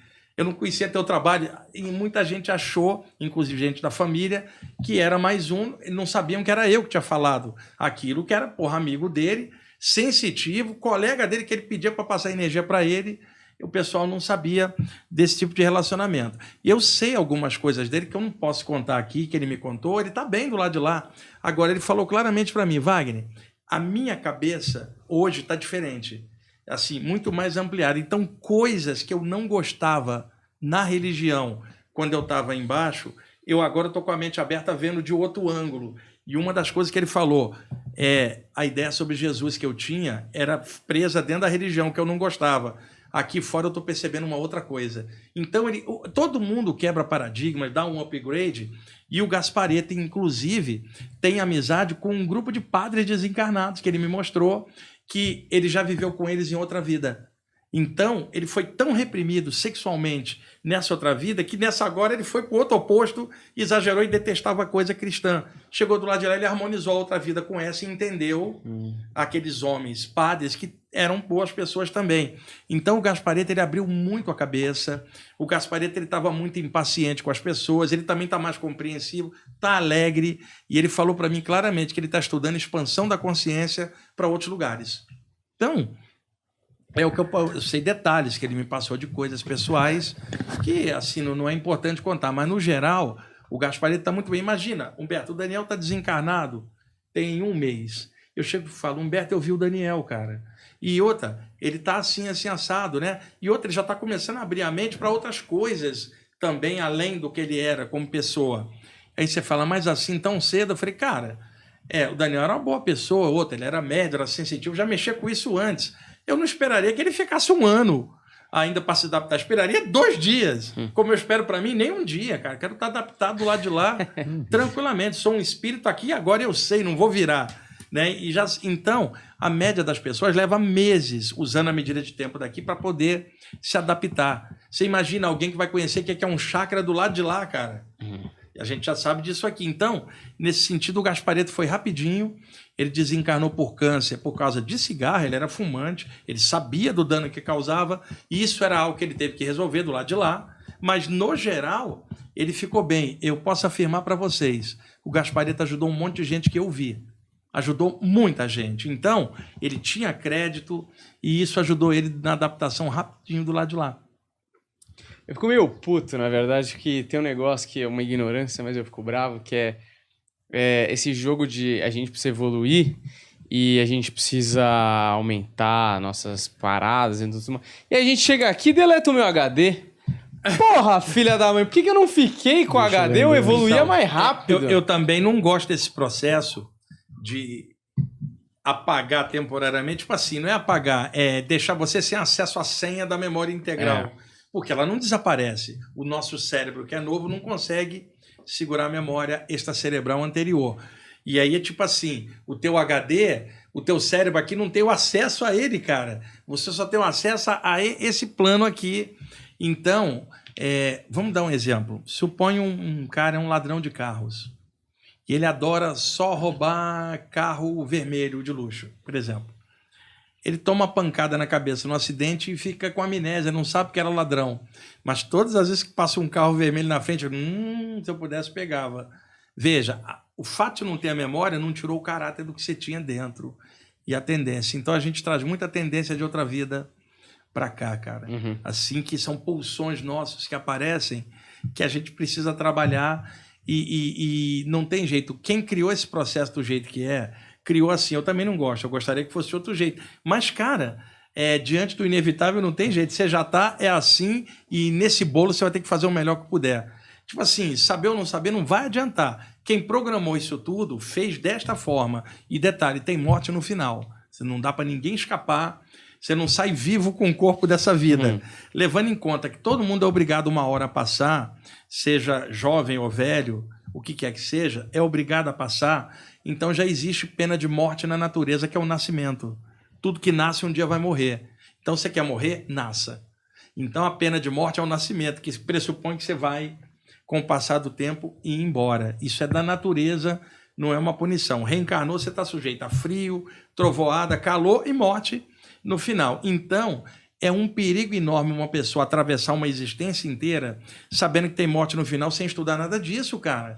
Não saber lidar com um evento final que vai ocorrer com ela e com os entes queridos que ela gosta e com quem ela não gosta também. Então, estudo sobre mortalidade da consciência é prioritário para você não atravessar uma existência cego, surdo e mudo consciencialmente. Isso muda paradigma. Veja, ninguém morre. Se eu for cometer um assassinato, eu não te mato. Eu só destruo teu corpo, você continua vivo em outro plano. Então não adianta a pena de morte sancionada pelo ser humano ou pelo Estado. Você liquida o corpo, o cara está livre para inspirar 1000 outros serial killers a fazer mais criminalidade. E a pena de morte não resolveu nos países onde ela existe. A criminalidade é alta. Educação resolveria melhor, conscientização e a espiritualidade. Se fosse um estudo laico, aberto, tranquilo, quando eu vejo alguém falando assim, precisa estudar religião nas escolas, eu concordo, mas eu pergunto, todas as religiões ou só a sua? Porque o cara quer que ensine só a dele, não as outras. E isso não é ensino religioso, isso é doutrinação. Então tem que ensinar culturalmente as diferenças e dar uma visão humanitária, complementar, para poder educar. E o ser humano não agrediria o outro. Se eu sei que você não morre, não adianta eu tentar te matar, cara. A ideia de destruir o outro, ela muda significativamente. Eu tinha 16 anos. Estava me acostumando com as saídas do corpo. Numa delas, eu me vi fora, o meu corpo deitado, Eu pensava assim, qual dos dois sou eu?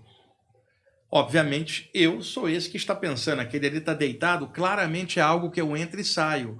Quando eu estou dentro do corpo, eu falo eu, mas nesse momento agora, qual dos dois sou eu? Este aqui, ali me parece um corpo dormindo e respirando sem eu dentro. Eu sou esse aqui. Deixa eu ver qual mão que eu mexo. Mexia essa, a mão do corpo não mexia. Claramente eu estava vendo isso. Então eu estava vendo que eu existia fora do meu cérebro. E que o pensamento não era produzido pelo cérebro, já que eu estava fora.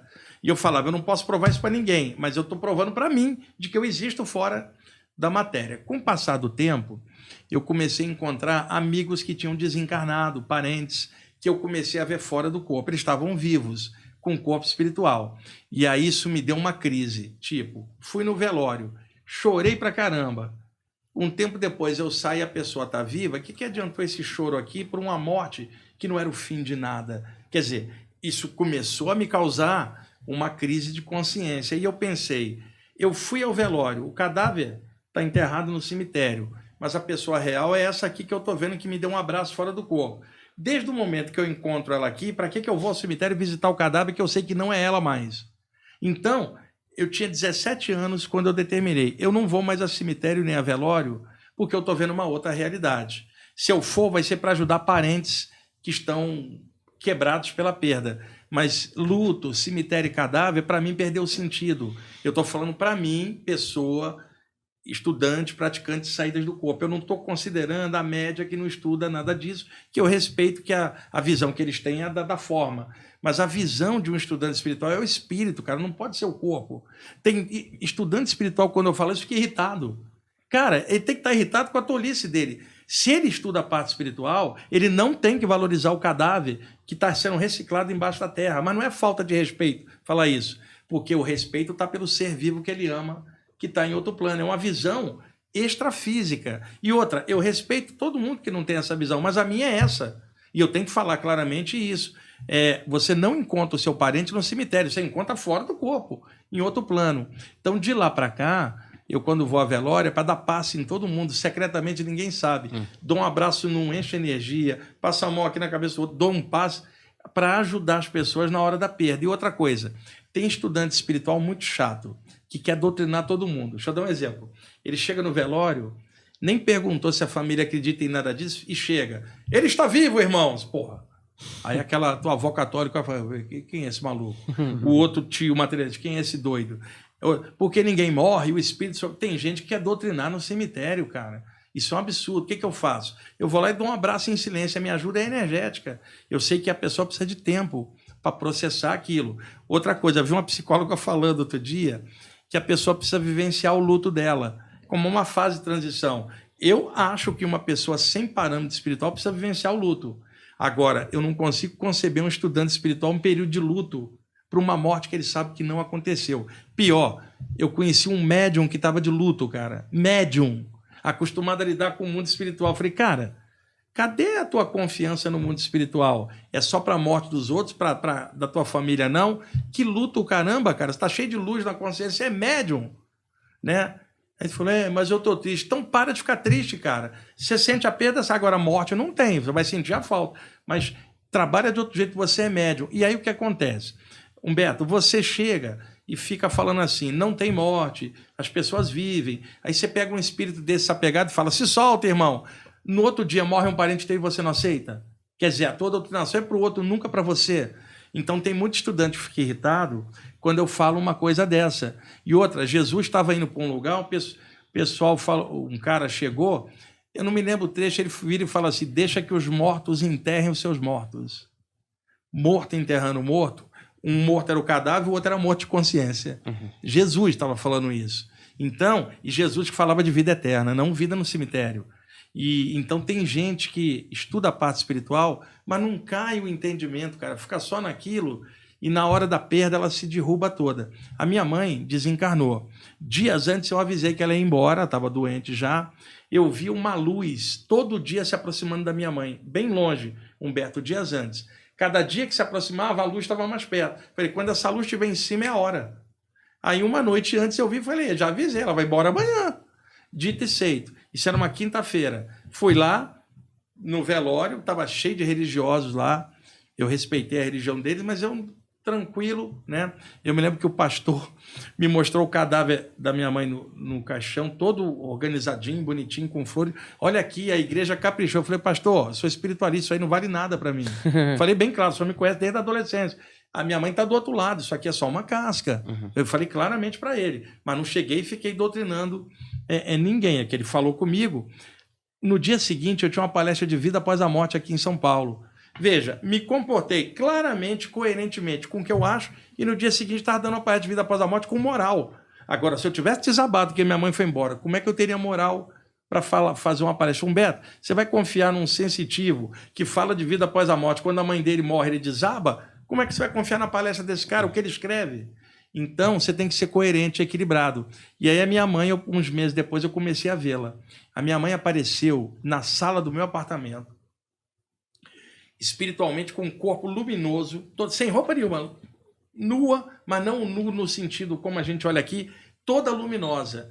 E ela falava assim, apavorada, meu filho, você que mexe com essas coisas, me explica por que sai luz de mim. Eu falei, mãe, fica contente, teu corpo espiritual tá legal, você era uma boa pessoa, ajudou um monte de gente. E dias após a morte da minha mãe, eu vi um espírito com ela, e ele mostrava assim um ambiente cheio de petardos e fumaça no ar, como se fosse um ambiente explodindo coisas no ar. E ele falando mentalmente para ela, e ela não me via. Você está vendo esses petardos? São as formas mentais de religiosos da tua religião falando de inferno e de diabo. Olha aí essas formas escuras. Você, para passar daqui para outro plano, tem que se livrar disso. Deus é amor, Deus é luz, não tem diabo nenhum porque Deus é amor. Falando para minha mãe claramente, eu não precisei ajudar minha mãe, era uma ótima pessoa, só que ela era radical na religião. E eu estava vendo esse mentor explicar para ela. A minha mãe também, é legal falar isso, cuidou de 3 filhos, aquela mãe clássica do Nordeste, que veio para o Rio de Janeiro, casou com meu pai carioca e passou a vida cuidando de filhos, aquela mãe standard antiga, que não é a mulher moderna de hoje. Eu vi minha mãe com um grupo de mulheres, todas já de idade, que tinham sido mães e esposas cá embaixo. Era uma espécie de local paradisíaco, com praia, tipo um spa. E eu vi uma presença feminina, que era luminosa, mas tinha uma silhueta feminina, dizendo para elas assim, esqueçam dos filhos e dos maridos, vocês precisam viver agora, vocês viverem em função da vida dos seus filhos, tirem um tempo agora para vocês, com o sagrado feminino que vocês representam como mulheres. Estava empoderando a minha mãe, deixando ela mulher livre de novo, tirando a ideia de ser mãe de 3 filhos e ser esposa, passiva e conservadora, empoderando ela, não para ficar contra o masculino sagrado, mas para ela ser feliz pela primeira vez, depois de tantos anos, minha mãe vivendo, curtindo uma praia do lado de lá. Quantas mães não são assim, cara? E ganhando novamente essa noção de ser feliz por ela mesma. E hoje, quando eu vejo a minha mãe, ela normalmente me pergunta coisas de família, preocupada com meu pai, que está velhinho, meus irmãos, aquela coisa, mas com uma outra maneira. E a minha mãe só foi me conhecer do lado de lá, cara. Porque do lado de lá, mostraram para ela o trabalho que eu estava fazendo do lado de cá, e aí minha mãe ganhou um respeito por mim muito grande. Primeiro, hoje, ela sabe que eu não sou apenas filho dela, eu sou um espírito encarnado com trabalho e evoluindo e aprendendo. E ela hoje sabe que eu não sou um filho dela, eu sou filho do universo. E que ela não é minha mãe, ela foi minha mãe, ela é também uma centelha vital de Deus, que teve aqui, teve 3 filhos, agora ela é um espírito. Vai para o espaço, cara, vai expandir a consciência, quebra essa ideia só de ser mãe. Você é uma consciência avançada agora, vai expandir, vai buscar o amor que Jesus te falava, cara. Não fica preocupada com teus filhos, com teu marido, eles têm o tempo dele. Vai viver, mulher. Sabe, eu tenho falado isso para minha mãe, agora preciso contar outra coisa. Minha mãe tinha uma amiga do candomblé, quando ela era católica.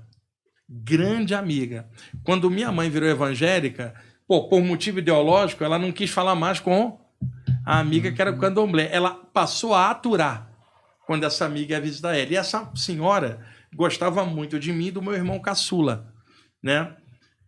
Os filhos dela, meus amigos também. Com o tempo, ela desencarnou de câncer. E ela era frequentadora assídua do candomblé. Quem ajudou depois minha mãe a se adaptar do lado de lá foi essa senhora do candomblé que ajudou minha mãe a entender as coisas do lado de lá. Tem que falar isso em público, sim, tá? E essa senhora, quando eu era pequeno, que ela achava que eu estava aprontando algo, Humberto, ela chegava e falava assim, ó, tô de olho, hein, moleque, ó. Fazia assim, Daniel, para mim. E ela era austera, severa, né? Você sabe que às vezes ela aparece para mim, primeira coisa que ela faz, assim, para mim, de brincadeira.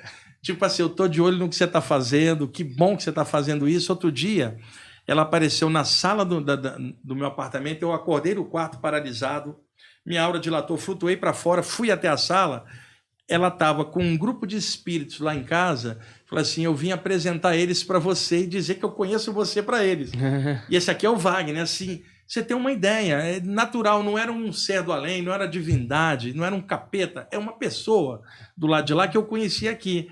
E ela está muito bem, sendo que aquele era bem radical, né? Mas ela também abriu muita cabeça do lado de lá, está trabalhando, e foi ela que ajudou minha mãe em certa parte. Que doideira. E tem uma coisa que você tem falado aí, e eu acho que talvez tenha a ver, por exemplo... na minha compreensão de meditação, por exemplo, existe um distanciamento, né? Você, pelo que a galera fala, você trabalha a respiração e tudo mais, e os pensamentos você tenta se distanciar daqueles pensamentos ali, por exemplo. E uma coisa que na passagem, uma coisa que você tem falado aqui, ela é sua mãe ou ela foi sua mãe por um período de tempo e existe um distanciamento no sentido que você é filho do universo e ela foi é sua mãe ali naquele momento, mas se ela tiver um pouco de desapego, ela precisa trabalhar nela mesmo e não trabalhar em cima do seu bem-estar e tal. Exatamente. A meditação também ajuda nessa situação... Isso. E outra, em nenhum instante na cabeça dela, ela deixou de ser minha mãe, mas é a mãe com a consciência expandida e não a mãe com a consciência contraída. Essa relação, ela perdura até por vidas, por causa dos sentimentos, mas ela vai crescendo cada vez mais, ela não vai dar esse distanciamento intelectual frio, não. Há uma compreensão, cara, ainda mais se já tiveram contato em vidas anteriores em outras condições, né? E a meditação, só para desmistificar um pouco, a consciência não é a mente, a consciência usa para produzir pensamento. Então a gente fica tão embolada com o pensamento que a gente faz autoidentificação. Quando você medita, você observa os próprios pensamentos girando. A natureza da mente é produzir pensamento, né? Então, os pensamentos da gente são igual uma corredeira, o tempo inteiro. E aí você fala, pô, eu queria dar uma parada na mente, né? Queria, pelo amor, deixa eu desacelerar um pouco. A meditação, ela faz isso, ela diminui o fluxo daquele rio de pensamento e transforma num remanso. O pensamento existe, mas não agita. E aí você convive com ele. Isso é meditação. Não é tentar zerar o pensamento, né? Eu sempre brinco com a história do Yogi que tentou parar o pensamento durante anos. No dia que ele parou, Humberto, ele pensou, parei. Isso era um pensamento. Então, não há como você zerar. Há como você deixar a mente tranquila, onde existe o fluxo mental, mas você está como observador dele, tranquilamente interagindo em paz. Agora, deixa eu dar 2 dicas para o pessoal. Eu tenho falado nisso com frequência, inclusive falei nisso no meu último programa de rádio. Na hora que você vai tomar um banho, é possível fazer uma meditação de 3, 4 minutos. Quando a gente vai tomar banho, a água tem alta condutibilidade energética. Por isso, tomar um choque dentro da água é pior. Então, quando você toma um banho, a água não limpa só a sua pele, ela carreia fluidos, energias para fora e dá um relaxamento natural. Ou seja, em algum ponto, o campo energético com alta condutibilidade da água limpa parte do campo energético do corpo, não estou falando mente, do corpo, isso dá uma relaxada. Mas veja o problema. A gente, enquanto está tomando banho, fica com a mente pensando num monte de coisa. Por exemplo, o Humberto está ali e fala assim, bom, enquanto tomando banho, eu vou preparar o meu próximo stand-up assim. Ele não está prestando atenção na água nem nele, a mente dele está à frente do corpo dele, ou seja, o corpo está no momento presente, tomando banho, a mente está pensando no show de sábado, ela está à frente, e isso vai causar ansiedade, né? Se as pessoas puderem tomar banho, prestando atenção no banho, por 3, 4 minutos, não é muito. Tipo, este momento é meu. É que, por exemplo, vou sair para tomar um café com vocês. Aí você fala, vamos tomar um café por quê? Para gente sair um pouquinho do escritório, espairar um pouquinho. Tomar um banho também é espairar, sai um pouco da mente. Preste atenção na água caindo. Tá? Por exemplo, eu agradeço o banho, porque eu sei que tem lugares onde a seca é enorme, a pessoa não tem água nem para beber. Quanto mais para tomar banho, eu posso tomar um banho. Então eu agradeço a um poder maior, tomo o banho prestando atenção na água caindo, às vezes viro minhas mãos e energeticamente me aplico energia, mas eu curto o banho e evito deixar o pensamento fluir. Pode-se tomar um banho escutando música também, prestando atenção na mão. Sabe aquele solo de guitarra que você fala, tô aqui embaixo da água, que felicidade, essa água caindo, essa guitarra inspirada, Senhor, obrigado. Aquela coisa legal. Se você acostumar a fazer isso por uns 6 meses, todas as vezes que entrar no box do banheiro, tá? Você entrou no box, o que o teu cérebro vai ficar condicionado? Que todas as vezes que você entra no box para tomar banho, é o teu momento, tá na hora da mente relaxar. O danado desliga um pouco. Depois de 6 meses prestando atenção no banho. Cada vez que você entrar, você vai notar que você relaxa só de entrar no box, porque ele desarma a ansiedade. Então, tomar banho é meditação, se você souber. Observa como tua mente acelera pensando em outras coisas quando você está no banho. Ou às vezes fazendo barba, pensando em coisa. Toma um banho prestando atenção na água e em você. Curte o momento, igual você vai curtir um solo de guitarra da banda que você ama, você fala, deixa eu fechar os olhos para escutar esse trecho. Deixa eu fechar os olhos para sentir essa água. Você sai desse banho 3 minutos depois, mentalmente mais tranquilo. Com o passar dos meses, entrou no box, o cérebro já prepara para relaxar. Você criou uma meditação simples. Segundo ponto, técnica chinesa taoísta. Faça uma xícara de café, de chá, de ervas sem cafeína, já que é para relaxar. Senta com a xícara morna, ervas do jeito que você quiser, mas que não tenha cafeína. Põe uma música que você gosta, do gênero que você gosta, mas algo tranquilo, não vai ser um heavy metal, por exemplo. Não, uma coisa mais tranquila, para tua mente relaxar. Fecha os olhos, começa a sorver pequenos goles do chá sem abrir os olhos. Você não vai poder sorver tudo rápido, porque está morno. Você vai sorver um pequeno gole, daqui a pouco outro. O sentido da visão carrega a atenção da gente para fora, né? E fora é movimento, então os olhos da gente. Quando você fecha os olhos, todo o movimento de fora não entra na tela mental. O que acontece? Ao fechar os olhos, o que te sobra para perceber o meio ambiente? Audição, olfato, paladar e o tato. Mas 90% do tempo a gente usa a visão, exceção do deficiente auditivo. Então, quando você fecha os olhos, você vai prestar mais atenção no gosto do chá, porque o paladar fica mais apurado, porque a visão não está distraída com o movimento de fora. Ao sorver pequenos goles, você não pode abrir os olhos enquanto não acabar. Permite você escutar a música sem um movimento. Você presta mais atenção na música, você presta mais atenção no chá. Com os olhos fechados, a atenção para o chá e para a música obriga você a ir para dentro. As ondas cerebrais saem do padrão da vigília, ondas beta, e vai para ondas alfa limítrofe. E aí a mente relaxa. Quando você acabar a xícara de chá, 3 minutos depois, 4, e abrir os olhos, você vai notar que está mais tranquilo. Chama meditação tomando chá. Agora, não adianta ficar esses minutos escutando música, tomando chá e pensando, sábado tem um stand-up. Não. Tira aqueles minutos para você. Isso pode ser mais eficaz do que ficar sentado naquela posição numa técnica que você não sabe fazer e tentando. Faça coisas mais simples, que ensina a tua mente a dar uma pequena pausa no dia a dia, igual o cafezinho que você vai tomar. E eu posso até arriscar, né?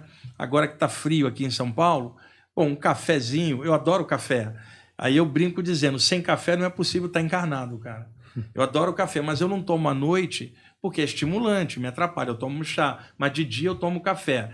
Seria possível uma pessoa sentar, não para relaxar, mas quando ela está na pasmaceira, senta, fecha os olhos e toma o café de olhos fechados, escutando música, fazendo a mesma coisa, mas não para relaxar, e sim para dar um start. 3 minutos, quando você abrir os olhos, fala, estou mais ativo agora.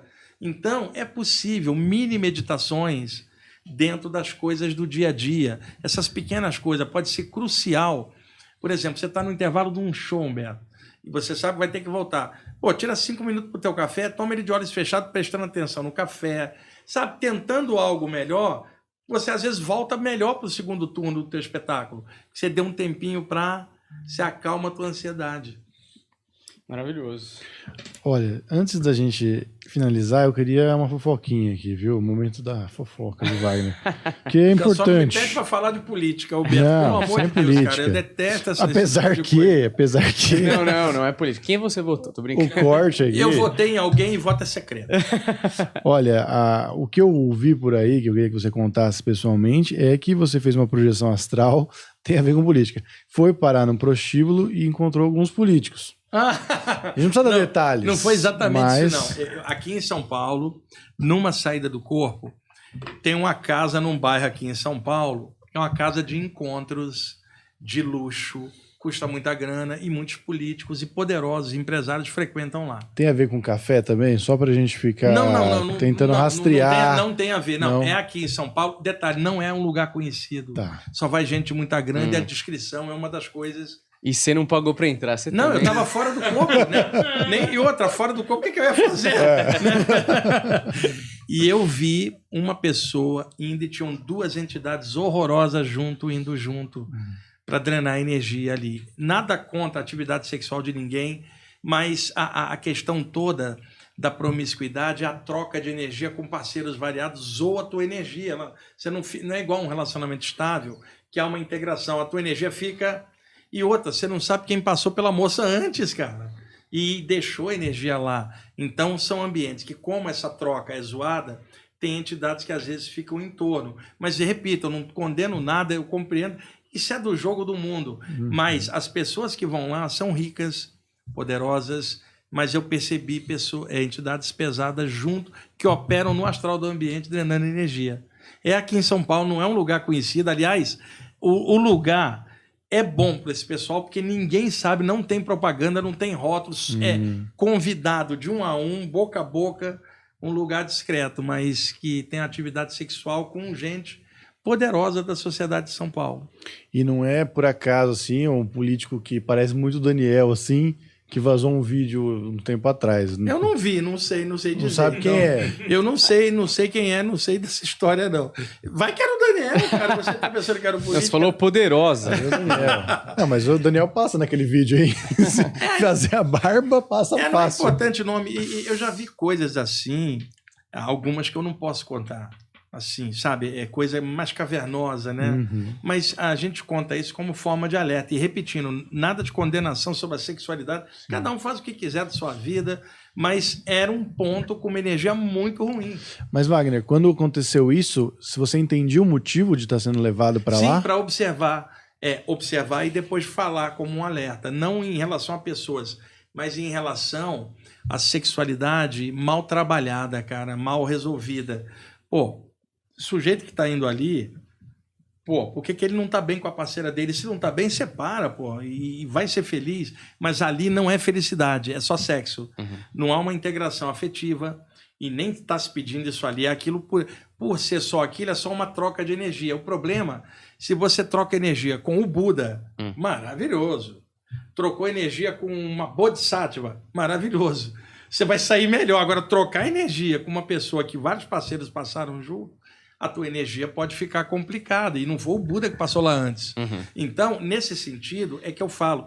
E eu não tenho condenação com quem trabalha nessa área também, não. Até isso, eu tenho a mente muito clara de que existem coisas no mundo que são assim. Mas o alerta a troca de energia é muito suja nesses ambientes. É isso que eu estou querendo dizer. E acaba, de alguma forma, afetando a pessoa em algum ponto. Melhor não ir, né? O melhor, embora pareça uma coisa conservadora, é um relacionamento estável e equilibrado. Mas cada um é que sabe o que aperta o calo no seu relacionamento. Eu de fora, sabe, vai meter num briga de casal, não se sabe o que está ali, mas eu sempre achei, se há uma relação, tem que ser para deixar os dois bem. Um equilibrar o outro, aproveitando a passagem na Terra, um ajuda o outro a evoluir melhor, com a compreensão e companhia, um ajuda o outro. Uma dupla de evolução no relacionamento. Isso seria muito legal. Então, isso ajudaria e evitaria exposição à troca de energia com tantos parceiros. Hoje a garotada sai para a balada e troca, às vezes, com vários parceiros. Eu entendo a juventude ser assim. Quando eu era jovem, a minha cabeça também era assim. Mas hoje, olhando espiritualmente, muitos jovens também gostando da parte espiritual, tem que alertar a eles. O melhor é uma relação equilibrada, estável, bacana, que dê segurança para ela caminhar em outras áreas, cara, porque ela está com alguém legal e valorizar o relacionamento sadio. Às vezes as pessoas conseguem ter um grande amor e depois joga fora por algum motivo, pisoteia. Tem um ditado hermético que fala assim: uma grande ideia não cabe numa mente tacanha e um grande amor não cabe num coração miserável. Tem pessoas que estão atrás da pessoa perfeita e elas já tiveram e derrubaram aquilo por algum motivo dela, estragou tudo e ainda continuo atrás da pessoa perfeita, que não existe. Existem pessoas com altos e baixos. E às vezes você encontra alguém que, na média, é interessante de você conviver e gostar. Isso ainda é um caminho legal, cara. Não tem nada a ver com ser conservador ou progressista. Isso é do jogo. Um relacionamento estável, ele equilibra as energias da pessoa e evita a exposição para muitos parceiros. Fica a dica aí pro Paulinho, que é surubeiro, né? Ó, Paulinho, que decepção, hein? Sou. Olha a minha cara. Eu cheguei aqui, olhei o Paulinho e falei, esse é um homem de bem. Engana, O né? lado B é Engana. outro, Daniel. Você vê ele todo de preto, ele tá parecendo o Steven Seagal, meu. Paulinho Paulada. Mas você vê como é que é. Fui buscar uma fofoquinha, recebi uma lição sobre amor. E concordo, viu, Wagner? Eu sou um cara romântico. Sou do amor. Diferente de Paulinho Paulada, que Paulinho vive na noite. E outra coisa, ser romântico tá meio fora de moda, porque ficou estereotipado aquele romantismo. Mas ser romântico é legal no relacionamento, cara. Você chegar, dar um presente pra pessoa. Vamos comer fora. Sabe, as coisinhas pequenas.